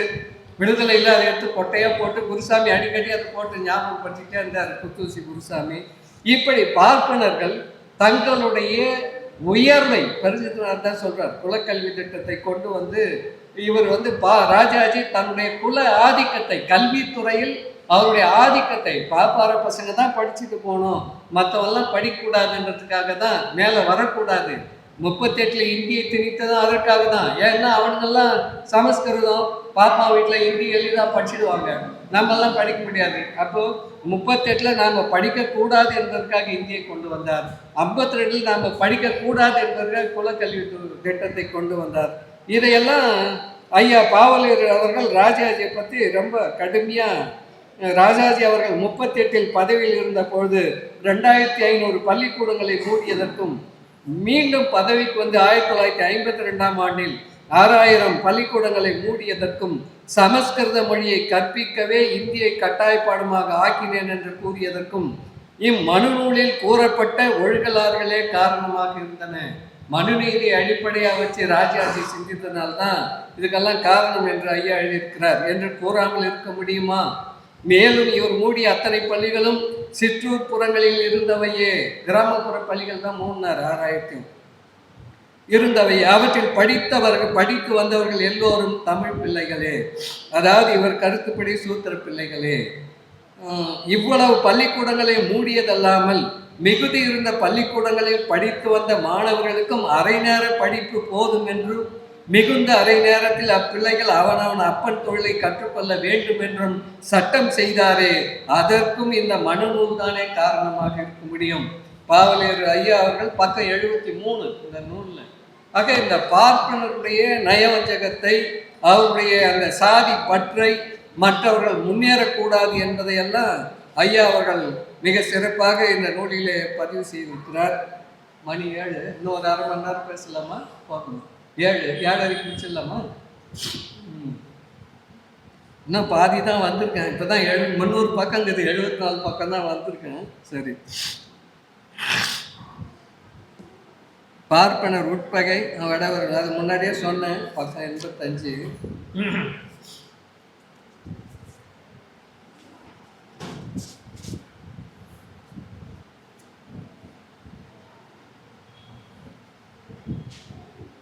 அதாவது ஐயா சொல்றாரு, தமிழர்கள் இந்நிலையில் புரிந்து கொள்ள வேண்டிய சில விளக்கங்கள் இவை. நாம் குமுகாய நிலையில் அடிமைப்பட்டு கிடப்பது பார்ப்பனருக்கு, அரசியல் நிலையில் அடிமைப்பட்டு கிடப்பது வடவர்க்கு, பொருளியல் நிலையில் அடிமைப்பட்டு கிடப்பது அப்பார்ப்பனரும் வடவருமே ஆண்டு நுகர்ந்து வரும் முதலாளிய தன்மைக்கு என்பதை நாம் முதலில் அறிந்து கொள்ள வேண்டும்.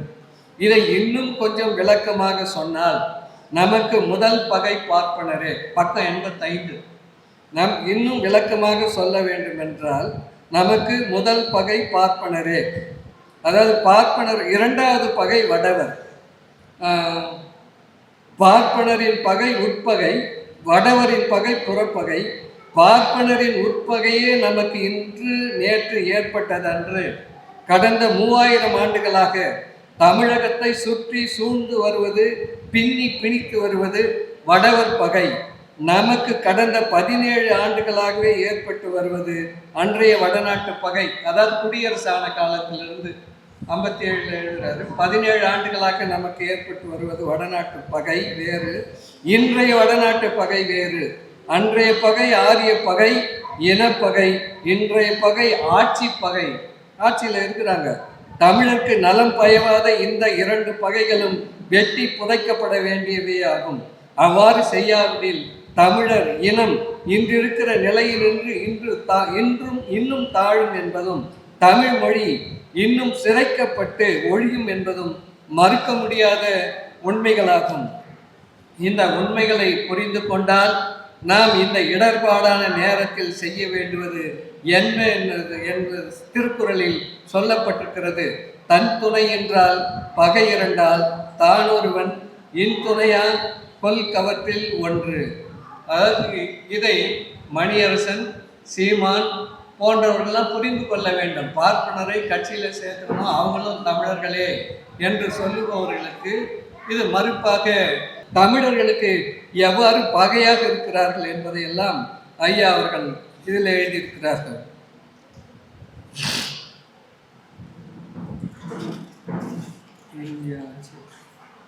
அடுத்து இந்திய ஆட்சி பற்றியெல்லாம் ஐயா அவர்கள்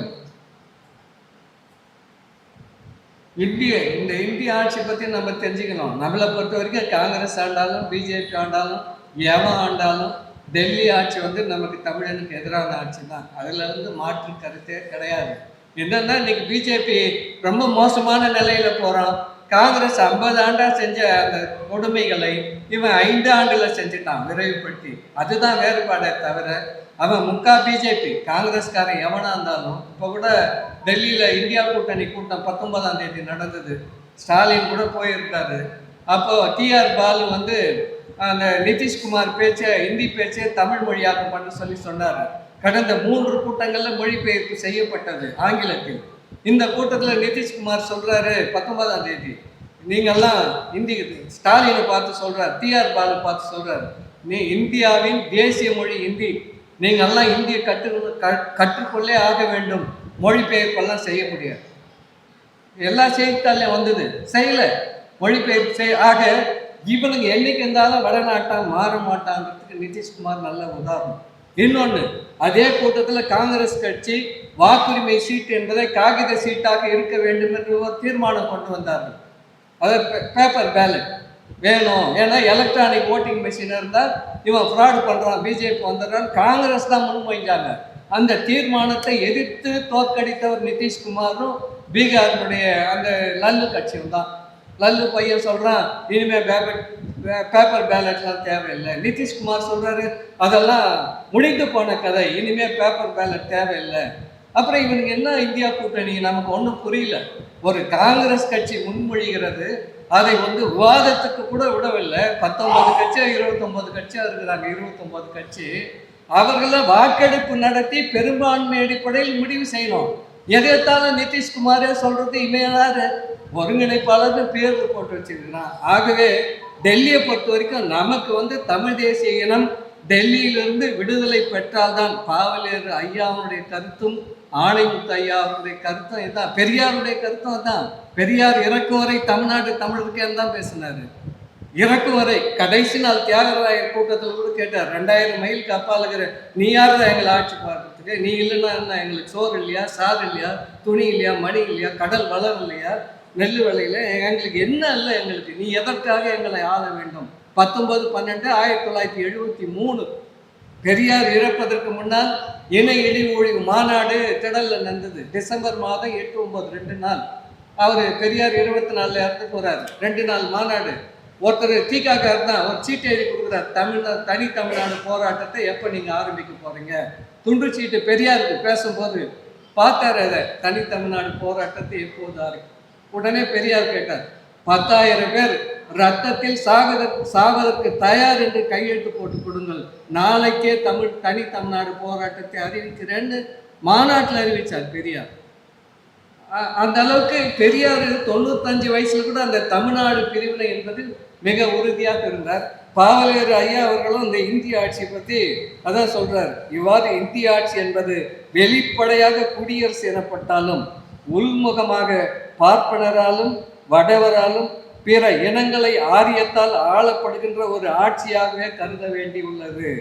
எனவே இப்படிப்பட்ட ஒரு ஆட்சியில் தமிழர்கள் தங்கள் மொழி, இன, பண்பாடு முதலிய அடிப்படை குமுதாய உரிமைகளை அழித்து கொண்டே வாழ வேண்டியுள்ளது. இவ்வடிப்படை உரிமைகளை முற்றும் இழந்து கொண்டு தமிழரினம் வாழ்ந்து கொண்டிருப்பதை விட தன்னுரிமை பெற்று செத்து போவது எவ்வளவோ மேல் என்று கருத வேண்டியுள்ளது. பக்கம் 92 இந்த நூல்ல. இவனுங்களுக்கு அடிமையாக நாம் ஏன் வாழ வேண்டும் என்பதுதான் ஐயா அவருடைய பெரியார். அது பல இடங்களில் பாவலர் ஐயா அவர்கள் பெரியாருடைய தனித்தமிழ் போராட்டங்களை எல்லாம் ஆதரித்து எழுதியிருக்கிறார். அதெல்லாம் நம்ம கருத்தில் எடுத்துக்கொள்ள வேண்டும். ஆக டெல்லி ஆட்சி என்பது யார் ஆண்டாலும் இன்னைக்கு என்னன்னா சரி, இவன் அதாவது ரொம்ப அநியாயமா பண்ணிட்டு இருக்கிறான். காங்கிரஸ் வந்தா, இந்த இந்தியா கூட்டணி வந்தா கொஞ்சம் மாறும்னு நினைச்சு சில சில வாக்களிக்க உரிமை உள்ள விருப்பம் உள்ளவர்கள்லாம் அதை ஆதரிங்கன்னு சொல்றமே தவிர அதனால பெரிய எந்த மாற்றமும் வந்துவிடும், இதனால தீர்வு தமிழர்களுக்கு கிடைக்கும் என்பதிலெல்லாம் நமக்கு எந்த நம்பிக்கையும் கிடையாது. ஆகவே நமக்கு தமிழ் தேசியம்னா முழுமையாக விடுதலை அடைய வேண்டும். அப்போதான் நாம் தமிழர்கள் உரிமையோடு வாழ முடியும். இப்போ எந்த உரிமையும் இல்லை. எது எடுத்தாலும் தமிழ்நாட்டில் மருத்துவ பல்கலைக்கழகத்தில் ஒரே ஒரு மாணவர் கூடுதலாக சேர்க்கணும்னா கூட டெல்லிக்கிட்ட தான் போய் வாங்கணும். பொறியியல் கல்லூரி சேர்க்கறதுனால அவங்ககிட்ட அனுமதி வாங்கணும். இப்போ நீட்டுன்னு வச்சு கொள்கிறான். கல்வியை அவன் கட்டுப்பாட்டில் கொண்டு போயிட்டான். இப்போ அவன் வைக்கிற தேர்வு எழுதி தான் நாம் +2ல் ஒரு மார்க்கும் பயன்பாடே கிடையாது. அப்போ மாணவர்கள் எதுக்கு +2 படிக்கணும், நேராக நீட் கோச்சிங்கே போயிடலாமல் போயிடுவாங்க. ஏன்னா இதில் பாதி 50 விழுக்காடு +2ல் 50 விழுக்காடு நீட்டுன்னு கூட இல்லை, முழுக்க நீட்டு. இப்போ இந்த ஆண்டு பார்த்தீங்கன்னா நீட்டினுடைய படுமோசம் உங்களுக்கு நல்லா தெரியும். சைபர் மார்க் வாங்கினவெல்லாம் போய் சேர்ந்துட்டான், மைனஸ் மார்க் வாங்கினவெல்லாம் போய் சேர்ந்துட்டான். ஒரு சப்ஜெக்டில் இயற்பியலே கிடையாதுன்ட்டான். அதாவது இயற்பியல் இல்லை, உடற்கூறியல், இப்போ விலங்கியல், வேதியியல் இது போல் இருக்குது இல்லையா. இப்போ இந்த ஆண்டு என்னன்றா, மருத்துவம் படிப்பதற்கு உடற்கூறியலை படிக்க தேவையில்லைன்றான். மருத்துவத்துக்கு அடிப்படையானது உடற்கூறியல் தான். அதுவே இல்லாமல் +2ல் அப்புறம் நீ மருத்துவம் தான் படிக்க முடியும். இதுக்கு முன்னாடி பயாலஜி எடுப்பாங்கல்ல, இனிமேல் பயாலஜி தேவையில்லை நீட் எழுதுறதுக்கு அப்படின்னு இந்த ஆண்டு சொல்லியிருக்கிறான். அப்போ இவனுங்க அதுக்கு பதில் என்ன பண்ணுவான்னா, கொஞ்ச நாள் ரிக்வாதம் படித்தா போதும், அதர்வானம் படிச்ச பண்டைய காலத்தில் தானே இருந்துச்சு, எங்கள் எல்லாமே அதில் தான் இருக்குது அப்படின்னு தான் கொண்டு வர போகிறான். எதுக்கு இதெல்லாம் எடுக்கிறான்? அதாவது கல்வி என்பது முழுக்க முழுக்க என்றைக்கு நம்முடைய கட்டுப்பாட்டுக்கு வருகிறதோ அன்றைக்கு தான் இதெல்லாம் உருப்படுமே தவிர மற்றபடி இந்த டெல்லி ஆட்சியில் இருக்கிற வரைக்கும் நம்மளால் ரொம்ப கொடுமையாக இருக்குது. அடுத்து ஐயா சொல்கிறாரு, இவ்வாறு தமிழரிடம் வடவராலும் பார்ப்பனராலும் தமிழ் கழிச்சடை காயவர்களாலும் சீரழிக்கப்பட்டு வரும் ஒரு நிலையை யாரிடம் போய் சொல்லி அழுவது? இப்போ அதான் சிக்கல். யாருக்கிட்ட போய் சொல்லி அழுவது? அரசியல் சார்பில் வடவனிடமே போய் உரிமை கேட்டு அழ வேண்டி உள்ளது. எப்பா எனக்கு நீட்டை நீக்கு கேட்குறோமா இல்லையா? நீட்டை எடு. அரசியல் சார்பில் வடவனிடமே போய் மாநில சுயாட்சி கேட்குறோம், வடவனிடமே போய் உரிமை கேட்டு அழ வேண்டி உள்ளது. குமுகாய அளவில் பார்ப்பனரிடமே போய் சாதியை ஒழி, சமயத்தை சமப்படுத்து என்று அவன் உச்சி குடுமியையும் பூநூலை பிடித்து தொங்கி தொலைக்க வேண்டியுள்ளது. ஏதாவது எழுதவோ எழுதுகின்ற கருத்து விளம்பரம் பெறவோ வேண்டி இருப்பின் தினத்தந்தி கூட்டங்களிடமே போய் கால் பிடிக்க வேண்டியுள்ளது. ஏன்னா அதான் பொதுமக்கள் நிறைய படிக்கிறான். இந்நிலையில் எந்த அரசியல், பொருளியல், குமுகாவியல் அறிஞனும் எந்த கருத்தையும் உண்மையையும் எடுத்து சொல்லி எதனையும் செய்துவிட முடியாதபடி தமிழ் குமுகாயமே இருந்து கொண்டுள்ளது. இது 1968 எழுதுகிறார் ஐயா. எனவே தமிழர்களுக்குள்ள ஒரே வழி தமிழகத்தை தனியாக பிரித்து கொண்டு தாமே ஆண்டு கொள்வதுதான். தமிழன் என்றைக்கும் அடிமையாகவே இருக்க விரும்பவில்லை. அவன் தன்னை தானாகவே ஆண்டு கொள்ள எண்ணம் கொண்டு விட்டான். தமிழகத்தின் இளைஞர்களும் மாணவர்களும் எழுந்து விட்டனர். தமிழக மறுமலர்ச்சி ஏற்பட்டே தீரும் என்று சூளுரைத்து விட்டனர். பெரியார் ஈவேரா அவர்களும் தமிழக விடுதலைக்கு சங்கு முழக்கம் செய்து காட்டிவிட்டார். அவர் கூட்டும் படைக்கு 1000 தமிழ் உணர்வுள்ள இளைஞர்களும் மாணவர்களும் நிற்க துடிக்கிறது. இந்த உறுதியை தமிழக விடுதலை நோக்கி படை நடத்தும் பெரியாருக்கு முதல் படையலாக தருகின்றது. தமிழர் படை வெல்க, தமிழ்தாய் அரியணை ஏறுக என குரல் உயர்த்தி தமிழரை அழைக்கின்றது தென்மொழி எல்லோரும் வம்மீன். சுவடி தென்மொழி சுவடி 6 ஓலை 2 1968 பாவலர் ஐயா அவர்கள் இப்படி எழுதியிருக்கிறார்கள். இந்த அகப்பகை புறப்பகை முன்னே சொன்னேன். அப்புறம் இந்த பக்தவச்சலம், இந்த சி சுப்பிரமணியம் இவங்களை பற்றியெல்லாம் எவ்வளோ கேடு கெட்டவர்களாக நயவஞ்சகர்களாக இவர்கள் டெல்லிக்கு இருக்காங்க. இனி நம் அகப்பகையாக என்றென்றும் இருந்து வருகின்ற வீடன பிரகலாத பக்தவச்சல சுப்பிரமணியன்களை பற்றியும் நாம் என்றும் எச்சரிக்கையாக இருக்க வேண்டியிருக்கிறது. இவர்கள் இனத்தால் தமிழரே எனினும் மனத்தால் ஆரியரே. யாரு? பக்தவச்சலம், சி சுப்பிரமணியம் இவங்கள தான் சொல்றாரு ஐயா. குடுமி வைத்து கொள்ளாத பூணூல் அடியாத ஒரு வேலையை அணிந்திருக்கின்றனரோ நமக்கு தெரியாது, அடைக்கல. அந்த அளவுக்கு பார்ப்பனர்கள் இவர்களுக்கு என்றைக்குமே எதிலுமே தம் தம் பெண்டு பிள்ளை நலன்களே குறி. அதன் பொருட்டு ஆரிய பார்ப்பனர்களுக்கு தொண்டு செய்து வாழ்வதே தம் நெறி. இத்தகையோரே நம்மை கடந்த 3000-4000 ஆண்டுகளாக ஆரிய பார்ப்பனருக்கு காட்டி கொடுத்து கொண்டிருப்பவர்கள். இவர்களை பொறுத்த மட்டில் தமிழர்கள் மிக மிக எச்சரிக்கையாக இருத்தல் வேண்டும். நம் கடந்த தேர்தல் காலங்களில் பேராய கட்சிகளை பற்றி பேசிய இடங்களில் காமராசரை தவிர்த்து இந்த வீடன பிறங்கடைகளை பக்தவச்சலம் சுப்பிரமணியனை தனியே பிரித்து பேசியதின் அக்காலத்தை பேராய கட்சிகள் உணரும் காலம் வந்துவிட்டது. அதான் இவங்கெல்லாம் டெல்லிக்கு விசுவாசமா இருக்கிறார், தமிழனுக்கு இதுவா இல்லைன்றத ஐயா அவர்கள் இந்த பக்தவச்சலம், சி சுப்பிரமணியம் அப்படின்றதெல்லாம் சொல்லி இருக்கிறார். அதான் சொல்றாரு, இந்த பார்ப்பனை இதெல்லாம் காரணம் கடைக்கழக காலத்திலேயே புலவர்களும் அரசர்களும் 90 விழுக்காடு ஆரிய அடிவருடிகளாக இருந்துள்ளனர். கடைக்கழகத்திலே வந்துச்சுன்றது சொல்றாரு.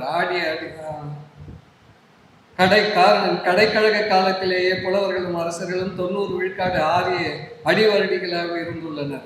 அவர்கள் அழுத்தி வைக்கப்பட்ட ஆரிய சேற்றிலிருந்து தமிழர்களால் இன்னும் தங்கள் இனத்தையும் மொழியையும் மீட்டு கொள்ள முடியவில்லை என்றால் அவர்கள் எவ்வளவு ஆழத்தில் இவ்வினம் புதைக்கப்படுமாறு துணை நின்றனர் என்பதை கண்டு கொள்ளுங்கள் அப்படின்ட்டு ஐயா அவர்கள் சொல்றாரு. திமுக ஆட்சிக்கு வந்தோடனே அவங்க செஞ்ச ஒரு சிலரை பாராட்டியிருக்காரு. இக்கால் தமிழக அதிகாரத்தையும் ஆட்சியையும் அரசியல் அமைப்புப்படி கைப்பற்றி இருக்கும் திராவிட முன்னேற்ற கழகம் நாம் கூறி வருகின்ற சில உயர்நிலை அரசியல் அமைப்புப்படி நடக்க முற்படவில்லை. ஆயினும் நம்ம சொல்றதெல்லாம் அவங்க செய்யல. இதன் முன்னிருந்த பேராய கட்சியின் அரசியல் ஆட்சி முறை எவ்வகையிலும் தாழ்ந்து போய்விடவில்லை என்பது நம் ஈராண்டு காலமாக பொறுத்திருந்து கண்ட ஒரு உண்மையாகும். இவ்வீராண்டு காலத்தில் இது செய்த அரசியல் திறன்பாடுகளோ பொருளியல் முன்னேற்ற அடிப்படைகளோ பெரும்பாலும் தமிழ்நாட்டிற்கு தேவையான அளவில் இல்லை என்றாலும் அவங்க இது செய்திருக்கிற குமுகாய புரட்சிக்கு நாம் இதனை பாராட்டியாதல் வேண்டும். சென்னை பகுதிகளின் பெயர்களை தூய தமிழ் வடிவங்களாக மாற்றியது. மதராஸ் என்ற தெலுங்கு சொல்லிலிருந்து திருந்து வழங்கிய மெட்ராஸ் என்ற ஆங்கில சொற்பெயர் இத்தமிழ்நாட்டுக்குரிய பெயராக வழக்கிலும் சட்டத்திலும் ஆளப்பட்டு வந்ததை அடியோடு தகர்த்து தமிழ்நாடு என்ற உரிமை வழக்கு பெயரை சூட்டியது. ஆரிய புரோகிதன் வேள்வி நடத்திய திருமணங்களே செல்லும் என்ற மனு நெறி வழி இந்திய சட்ட அமைப்பை அசைத்து தமிழ் நெறி முறையில் நடைபெறும் திருத்த திருமணங்களுக்கு செல்லும் என்று சட்டமாக்கியது. சாதி குல முறை ஒழிப்பின் முதல் முனைப்பாக கலப்பு திருமணங்களை ஊக்கியது. அரசினர் அலுவலகங்களில் எங்கும் தமிழ் மனம் கமழ செய்தது. அலுவலக அதிகாரங்களில் பார்ப்பனாய் இருந்தவர்களின் கொட்டம் ஒடுங்குமாறு அவர்களை மாற்றியும் இறக்கியும் நீக்கியும் அவ்விடங்களில் தமிழர் நலம் நாடும் அதிகாரிகளை அமர்த்தியும் தமிழர் நலம் பேணியது. உலகத்தமிழ் மாநாடு நடத்தி உலகிற்கு தமிழின் ஏற்றத்தை உரைத்தது. உணவுப் பொருள் முடக்கும் குமுகாய முதலைகளின் வாயடக்க வயிறு கிழ்ந்த உள்ளொழித்த 100,000 மூட்டைகளை வெளிக்கு கொணர்ந்து இந்தி எதிர்ப்பு கொள்கையை விடாப்படியாக தலைமையில் கொணர்ந்த திவ்ய அரசின் கழுத்து நரம்பு தெரித்து விடுமாறு தடுத்து நிறுத்தி தமிழர்தம் தன்மானம் தலை நிறுத்தியது. மாணவர் பயிற்சி இடையில் 10 கட்டளைகள் சொற்களாயினும் அவை இந்தியில் இருந்தால் அதை அந்த படையே தேவையில்லை, என்சிசியில் இந்தியில் சொல்லுவாங்க என்று அவற்றை பாண்டியனின் நெற்குரல் ஒழித்து நடுவர் அரசின் செருக்கு கொள்கையை எற்றி தள்ளியது. இன்னொரென்னை இன்னும் வியப்படலாம் வெளியிடக்கூடாதனுமாக தமிழர் தமிழ்நாட்டின் நலத்தோடு செயல்களை உணரின் இவ்வாட்சி பேராய கட்சியின் ஆட்சிக்கு 100 பங்கு மேல் என்று குரலோங்கி கூற வேண்டியுள்ளது. இவை அன்று இது செய்திருக்கிற சில துணிவான செயல்களை கொண்டு இனி செய்யவிருக்கின்ற செயல்களையும் நம்பிக்கை வைப்பதில் தவறில்லை என்று கருத வேண்டியுள்ளது. இப்படி திமுக ஆட்சி 2 ஆண்டு கழித்து ஐயா அவர்கள் அந்த ஆட்சியினுடைய நன்மை தீமைகளை சுட்டி காட்டியிருக்கிறார்கள். நம்முடைய எதிர்பார்ப்புக்கு ஏற்ற வகையில் இல்லை என்றாலும் ஓரளவுக்கு அவர்கள் செய்திருக்கிறார்கள். சில குமுகாய செயல்களை செய்திருக்கிறார்கள். ஆகவே அவற்றை பாராட்ட வேண்டும் என்று ஐயா அவர்கள் கூறியிருக்கிறார்கள்.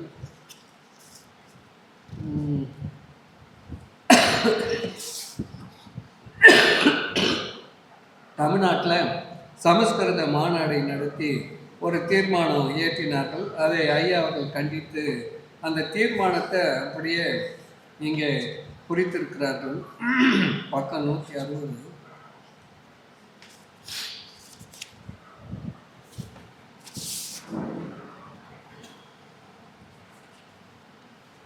அந்த தினமணியில் வந்ததை ஐயா அவர்கள் சொல்கிறாரு. அதாவது அந்த சமஸ்கிருத மாநாட்டில் என்ன முடிவு பண்ணுறாங்கன்னா, பள்ளிகளில் சமஸ்கிருதத்தை கட்டாய பாடமாக்க வேண்டும். இங்கு வேறு கடந்த ஜனவரியில் சென்னையில் கூடிய சமஸ்கிருத சம்மேளனம் அரசுக்கு வேண்டுகோள் விடுத்துள்ளது.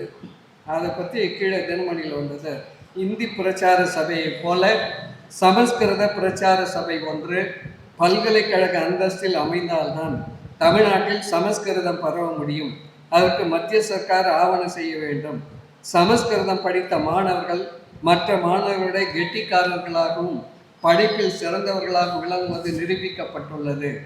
சமஸ்கிருதம் ஜெர்மனி, அமெரிக்கா போன்ற நாடுகளில் எல்லாம் எல்லோராலும் கற்றுக்கொள்ளப்படுகிறது. நம் நாட்டில் ஒவ்வொருவரும் சமஸ்கிருதம் கற்றுக்கொள்வது மிகவும் அவசியம். கற்று விஞ்ஞான யுகமான இக்காலத்தில் கூட சமஸ்கிருத நூல்கள், கணிதம், வானசாஸ்திரம், ஜியாமெட்ரி, இதெல்லாம் தினமணி சொற்கள். ட்ரிக்னாமெட்ரி, அல்ஜிப்ரா, பூகற்ப ஆராய்ச்சி, அணு ஆராய்ச்சி, கட்டிட நிர்மாணம் ஆகியவற்றுக்கு பெரும் உதவியாக உள்ளன. எல்லா மாநில சர்க்கார்களும் உடனடியாக சமஸ்கிருதத்தை கட்டாய பாடமாக சொல்லித்தர வேண்டும். அப்போதுதான் மாணவர்களுக்கு நமது புராதன கலாச்சாரமானது புரிய வரும். ஒவ்வொரு மாநிலத்துக்கும் ஒவ்வொரு சமஸ்கிருத நிறுவனம் ஏற்படுத்தி மத்திய நிறுவனம் அவற்றின் மூலம் சமஸ்கிருத நாடு முழுவதும் பரவவும் மேல் படிப்புகளுக்கும் ஆராய்ச்சிகளுக்கும் நடத்தவும் முழு ஆதரவு தர வேண்டும் என்று மத்திய சர்க்காரை சம்மேளனம் கேட்டுக்கொள்கிறது. தற்போதைய இந்து அறநிலையத்துறை அமைப்பு கலைக்கப்பட்டு சிறந்த முறையில் இந்து கோயில்களை நிர்வகிக்க முழு அதிகாரம் உள்ள அறநிலைய ஸ்தாபனம் நிறுவப்பட வேண்டும். மாணவர்களுக்கு ஒவ்வொரு நாளும் பள்ளிக்கூடங்களிலும் கல்லூரிகளிலும் சமய கல்வி சொல்லிக் கொடுக்க வேண்டும் என்று கல்வி அதிகாரிகளையும் சென்னை சர்க்காரையும் இந்த சம்மேளனம் கேட்டுக்கொள்கிறது. எப்படி நடுவண் அரசை கேட்டுக்கொள்ளும் தீர்மானங்கள் அல்ல, எப்படி ஐயா சொல்றாரு, நடுவண் அரசை கேட்டுக்கொள்ளும் தீர்மானங்கள் அல்ல, இவை நாளை நடைபெறவிருக்கும் திட்டங்கள். இவை மட்டுமா, இன்னும் எத்தனை சமஸ்கிருத மொழியை அடிப்படையாக கொண்டுதான் பிராமண மதமாகிய வேத மதமும் அதாவது இந்து மதமும் பிராமணியம் நிலைத்து நிற்கவும் வளர்ந்து ஓங்கவும் முடியும். சமஸ்கிருத மொழி அழியுமானால் பிராமணியம் இந்தியாவில் ஒரு நொடி பொழுதும் உயிர் வாழ முடியாது. ஓர் இனத்திற்கு அடிப்படையாக உள்ளது அவ்வினத்தின் மொழியே. அம்மொழி அழியுமானால் அவ்வினமும் அவ்வினத்தை பற்றி வளரும் கலைகளும் பண்பாடும் பிற அறிவு கூறுகளும் படிப்படியாகவும் ஆனால் விரைந்தும் அழிந்துவிடும் என்னும் இயற்கை கோட்பாடே சமஸ்கிருத மொழி நிலையிலும் உண்மை செயற்படும் என்பது பிராமணர்களுக்கு தமிழர்களுடைய நன்கு தெரியும். இவ்வகையிலேயே வடநாட்டவர்களான ஆரிய பார்ப்பனர்களும் தங்கள் ஆட்சி அதிகாரங்களை நிலைப்படுத்தும் முயற்சியாக இந்தியை இந்நாட்டின் ஆட்சி மொழியாகவும் இணைப்பு மொழியாகவும் ஆக்குவதில் பெரிதும் முனைப்பும் பரபரப்பும் காட்டுகின்றனர். இவ்வுண்மையை தமிழர்கள் நன்கு விளங்கிக் கொள்ளுதல் வேண்டும். இந்தி மொழி சமஸ்கிருத அடிப்படை கொண்டது. எனவே அதன் வளர்ச்சி சமஸ்கிருத ஆக்கத்திற்கு ஒரு வகை துணையாக நிற்கும் என்பதனை பிராமணர்கள் உணர்ந்திருக்கின்றனர். இந்தியை ஆட்சி மொழி அளவில் இந்நாட்டின் அதிகார மொழியாக நிலைப்படுத்திவிட்டால் அதன் வேறாக நின்று சமஸ்கிருதம் இயங்கும் அல்லது இயக்கும் என்பதை அவர்கள் நன்கு உணர்வர். எனவேதான் சமஸ்கிருத வளர்ச்சியில் மிகுந்த அக்கறை கொள்ளும் பிராமணர்கள் இந்தி நுழைவிலும் ஓரளவு அக்கறை காட்டி வருகின்றனர். வடநாட்டினரின் இந்தி மொழி வளர்ச்சியையும் சமஸ்கிருத மொழி எழுச்சியையும் தடுத்து நிறுத்தும் ஆற்றல் திராவிட மொழி குடும்பத்தில் தமிழுக்கே உண்டு. மற்ற அனைத்து திராவிட மொழிகளுக்கும் சமஸ்கிருதம் புறக்கணிக்கப்படும் ஒரு மொழி என்று. சமஸ்கிருதத்தை விடுத்து அம்மொழியின் ஒருபோதும் தம்மளவில் நின்று தனித்தியங்கா உயிரும் வாழா. தமிழ் மொழியின் நிலை அவ்வாறன்று. சமஸ்கிருத மொழியின் கூட்டுறவை எவ்வளவு அது தவிர்க்கின்றதோ அவ்வளவு தன்னளவில் நின்று தனித்து வளர்ந்து செழிக்கும் தன்மையுடையது. சமஸ்கிருத மொழி தொடர்பே தமிழ் மொழியின் தனித்தன்மையையும் அதன் அறிவு வளத்தையும் வளர்ச்சியையும் கெடுக்க வல்லது. எனவே மற்றைய திராவிட மொழிகளான மலையாளம், தெலுங்கு, கன்னடம், துளுவம் முதலான மொழிகள் சமஸ்கிருத தொடர்பை ஒரு காலத்திலும் விட்டுவிடும் அல்லது தளர்த்தி கொள்ளும் என்று எதிர்பார்ப்பதற்கில்லை. அவ்வாறு செய்வது அவற்றின் தற்கொலை முயற்சியாகவே இருக்கும். ஏன்னா சமஸ்கிருதம் நீக்கிட்டா அதில் மீதி இருக்கிறதெல்லாம் தமிழ் சொற்கள் தான். தெலுங்குலையும் மலையாளம், கன்னடம் எல்லாமே. ஆகவே அவர்கள் நீக்க மாட்டார்கள். மீதி இன்னும் சொன்னால் அவை தமிழாகவும் ஆகிவிடும். அக்கால் அவற்றின் சொற்களில் மட்டும் இடை சிதைவும் கால சிதைவும் வரலாற்று சிதைவும் நன்கில் புலப்படி ஆகிவிடும் என்று ஐயா அவர்கள் இப்படி எவ்வளோ இருக்கிறார். தொலைக்காட்சிக்கு போகிறாங்க, அப்போல்லாம் பார்த்தீங்கன்னா வானொலியில் பாப்பாத்திக்கு தான் போய் ஒரு பாட்டு பாடிட்டு பீச்சில் அப்படியே காற்று வாங்கிட்டு காசு வாங்கிட்டு வந்துடுவாங்க. அதை பற்றியெல்லாம் நிறைய எழுதியிருக்கிறார். இந்த மார்கழி மாதம் இப்போ இந்த பாவை கூத்துன்னு ஒலிபெருக்கு வச்சுட்டு ஒரே இந்த விடைக்காலம் பாட்டு போட்டு எல்லா ஊர்லேயும் கோயில்களில் பாட்டு போட்டு தூங்குறவங்களை எழுப்புறதை பற்றி இந்த இறைச்சல் பண்ணுறதை குறித்தெல்லாம் ஐயா அவர்கள் எழுதியிருக்கிறார். இப்படி நிறைய இந்திரா காந்தி பற்றி, ராஜீவ் காந்தியை பற்றி ஏராளமாக இவர்கள் எல்லாம் எப்படி பார்ப்பன தன்மையாக பார்ப்பன விசுவாசமாக நடந்து கொண்டார்கள் அப்படின்னு சொல்லிட்டு மொரார்ஜி பற்றி ஒன்று எழுதியிருக்கிறார். அவர் மொரார்ஜி பிரதமராக வந்தபோது ஏன்னா இன்றைக்கு செய்தி முதலமைச்சர் ஸ்டாலின் அவர்கள் போயிட்டு மோடியை பார்த்து நிதி கேட்டார். அப்புறம் உதயநிதி ஸ்டாலின் நிர்மலா பார்த்து கேட்டப்ப அந்த அம்மையார் இது என்ன ஏடிஎம்மா, நாங்கள் என்ன ஏடிஎம் மிஷினா என்று கூறியிருக்கிறார். அப்போ உதயநிதி உடனே நீ என்ன அப்பா வீட்டு சொத்துலையாந்து கொடுத்து போகிற, அரசாங்க சொத்து நாங்கள் கொடுத்த பணம் பேரிடர் நிவாரணத்துக்கு என்று ஒதுக்கி வைக்கப்பட்டுள்ளது, அதை கேட்டால் அதுக்கு ஏன் எங்களை கோவப்படுறதுன்னு பேசியிருக்கிறார். இதற்கு முன்னாடி இது போன்ற ஒரு நிகழ்ச்சி நடந்ததை பாவலர் ஐயா அவர்கள் பதிவு செய்திருக்கிறார். கலைஞர் அவர்கள் முதலமைச்சராக இருந்தபோது மொரார்ஜி இந்த நெருக்கடி நிலை ஆட்சி அகன்று ஜனதா கட்சி ஆட்சிக்கு வந்த பொழுது மொரார்ஜியை பார்க்க டெல்லிக்கு அன்றைய முதல்வர் கலைஞர் சென்ற போது தமிழ்நாட்டுக்கு நிதி உதவி அளிக்க வேண்டும் என்று ஒரு பெரிய பட்டியலை கொடுக்கிறார்.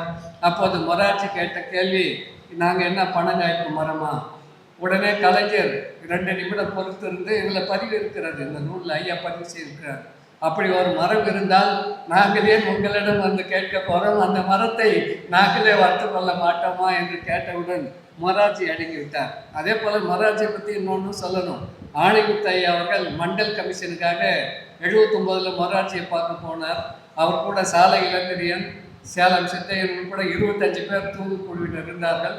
மொரார்ஜி முதல்ல கேட்ட கேள்வி, தமிழ்நாட்டிலேருந்து வந்திருக்கிறது தெரிஞ்ச உடனே தமிழ்நாட்டு பல்கலைக்கழகங்களில் பார்ப்பன பிள்ளைகளுக்கு இடம் அளிப்பதில்லையாமே, அதான் முதல் கேள்வி உங்ககிட்ட அவர் கேட்டது மொரார்ஜி. அதை ஆணைமுத்தையா பதிவு செய்திருக்கிறார் சிந்தனையாளர் நூல் வடிவில் வந்திருக்கு. அப்போ பாருங்க, பாப்பானுக்கு எப்போ இருந்தாலும் அவனுடைய இன நலனில் எவ்வளோ குறியா இருக்கிறாங்க. இவங்க சொல்லியிருக்கிறாங்க அப்படியெல்லாம் கிடையாது, உங்களுக்கு யாரும் தவறாக சொல்லியிருக்கிறார்கள். இடஒதுக்கீடு அடிப்படையில் இன்னும் மெரிட் கூட இருக்குது அவங்களுக்கு. அப்போ இவங்க போனப்போ 50 விழுக்காடு கூட இல்லை, 79 31 விழுக்காடு தான் பிசிக்கு இடஒதுக்கீடு, எஸ்சி எஸ்டிக்கு 19, அதனால் 50 கீழே தான் இருந்தது, 69 கூட இல்லை, 50 வெளிப்படையாக இருக்குது. அப்படி இருந்தும் மொரார்ஜி அந்த கேள்வி கேட்டிருக்கிறார். ஆகவே பார்ப்பனர்கள் எங்கிருந்தாலும் எந்த பதவியில் இருந்தாலும் தங்கள் இன நலன் என்பதிலேயே குறியாக இருப்பார்கள். ஆகவே பார்ப்பனியம், ஆரிய பார்ப்பனியம் இந்த பார்ப்பனர்கள் தான் தமிழ் தேசிய இனத்துக்கு ஒவ்வொரு இந்தியாவில் இருக்கிற தேசிய இனங்களை விடுதலை அடையாமல் இருப்பதற்கு இந்த பூணூல் தான் காரணமாக இருக்கிறது. இந்திய தேசியம் என்பது ஒரு கற்பனை. இந்தியா என்பது என்றைக்கும் ஒரே நாடாக வரலாற்றில் இருந்ததில்லை. 1947 ஆகஸ்ட் 15 கூட 562 சிற்றரசர்கள் இந்தியாவை ஆண்டு கொண்டிருந்தார்கள். 3/2 பகுதி இடங்கள் ஆங்கில அரசு நேரடியாக ஆட்சி செய்தது. 1/3 நிலத்தை 562 சிற்றரசர்கள் ஆட்சி செய்தார்கள். பெரியார் அவர்கள் தான் சொன்னார், எங்களை கேட்டுக்கொண்டு இந்த அரசியல் சட்டம் எழுதவில்லை, ஆகவே இந்த அரசியல் சட்டம் எங்களை கட்டுப்படுத்தாது, நீங்கள் யார் எங்களை கட்டுப்படுத்துவதற்கு? இந்த அரசியல் சட்டம் ஒழிக, எங்களுடைய நாள் எங்களுக்கு கிடைக்க வேண்டும். இன்னொன்று நேரு பார்த்து கேட்டார், நீ பிறந்த மாநிலம் என்பதற்காக அநியாயமாக காஷ்மீர் மீது படையெடுத்து செல்லுகிறாய், அப்படி இருக்கும்போது நான் பிறந்த தமிழ்நாட்டை நான் ஏன் கேட்கக்கூடாது என்று பெரியார் அவர்கள் நேருவை நேரில் பார்த்து கேட்டார். நேர்லன்னா அறிக்கை வாயிலாக. இப்படி பெரியார் அவர்கள் தொடக்க காலம் முதல் 38 ஆரம்பித்த தமிழ்நாடு தமிழருக்கு என்பது 39 திராவிட நாடு திராவிடருக்கு என்றாலும் 1956 மொழிவாரி மாநிலங்கள் பிரிந்த பிறகு 56 முதல் இறுதி காலம் வரை தமிழ்நாடு தமிழருக்கு என்பதில் உறுதியாக இருந்தார். ஆகவே பாவலர் ஐயா அவர்கள் கூறியபடி தந்தை பெரியார் அவருடைய நினைவு நாள் என்று அவருடைய கொள்கைப்படி தமிழ் தேசிய இனம் தன்னுரிமை பெற வேண்டும். அதற்காக நாம் தொடர்ந்து போராட வேண்டும். அப்படி போராட வேண்டும். இந்த நூலை அனைவரும் வாங்கி படித்து பயன்பெற வேண்டும் என்று உங்களை அன்போடு கேட்டுக்கொள்கிறேன்.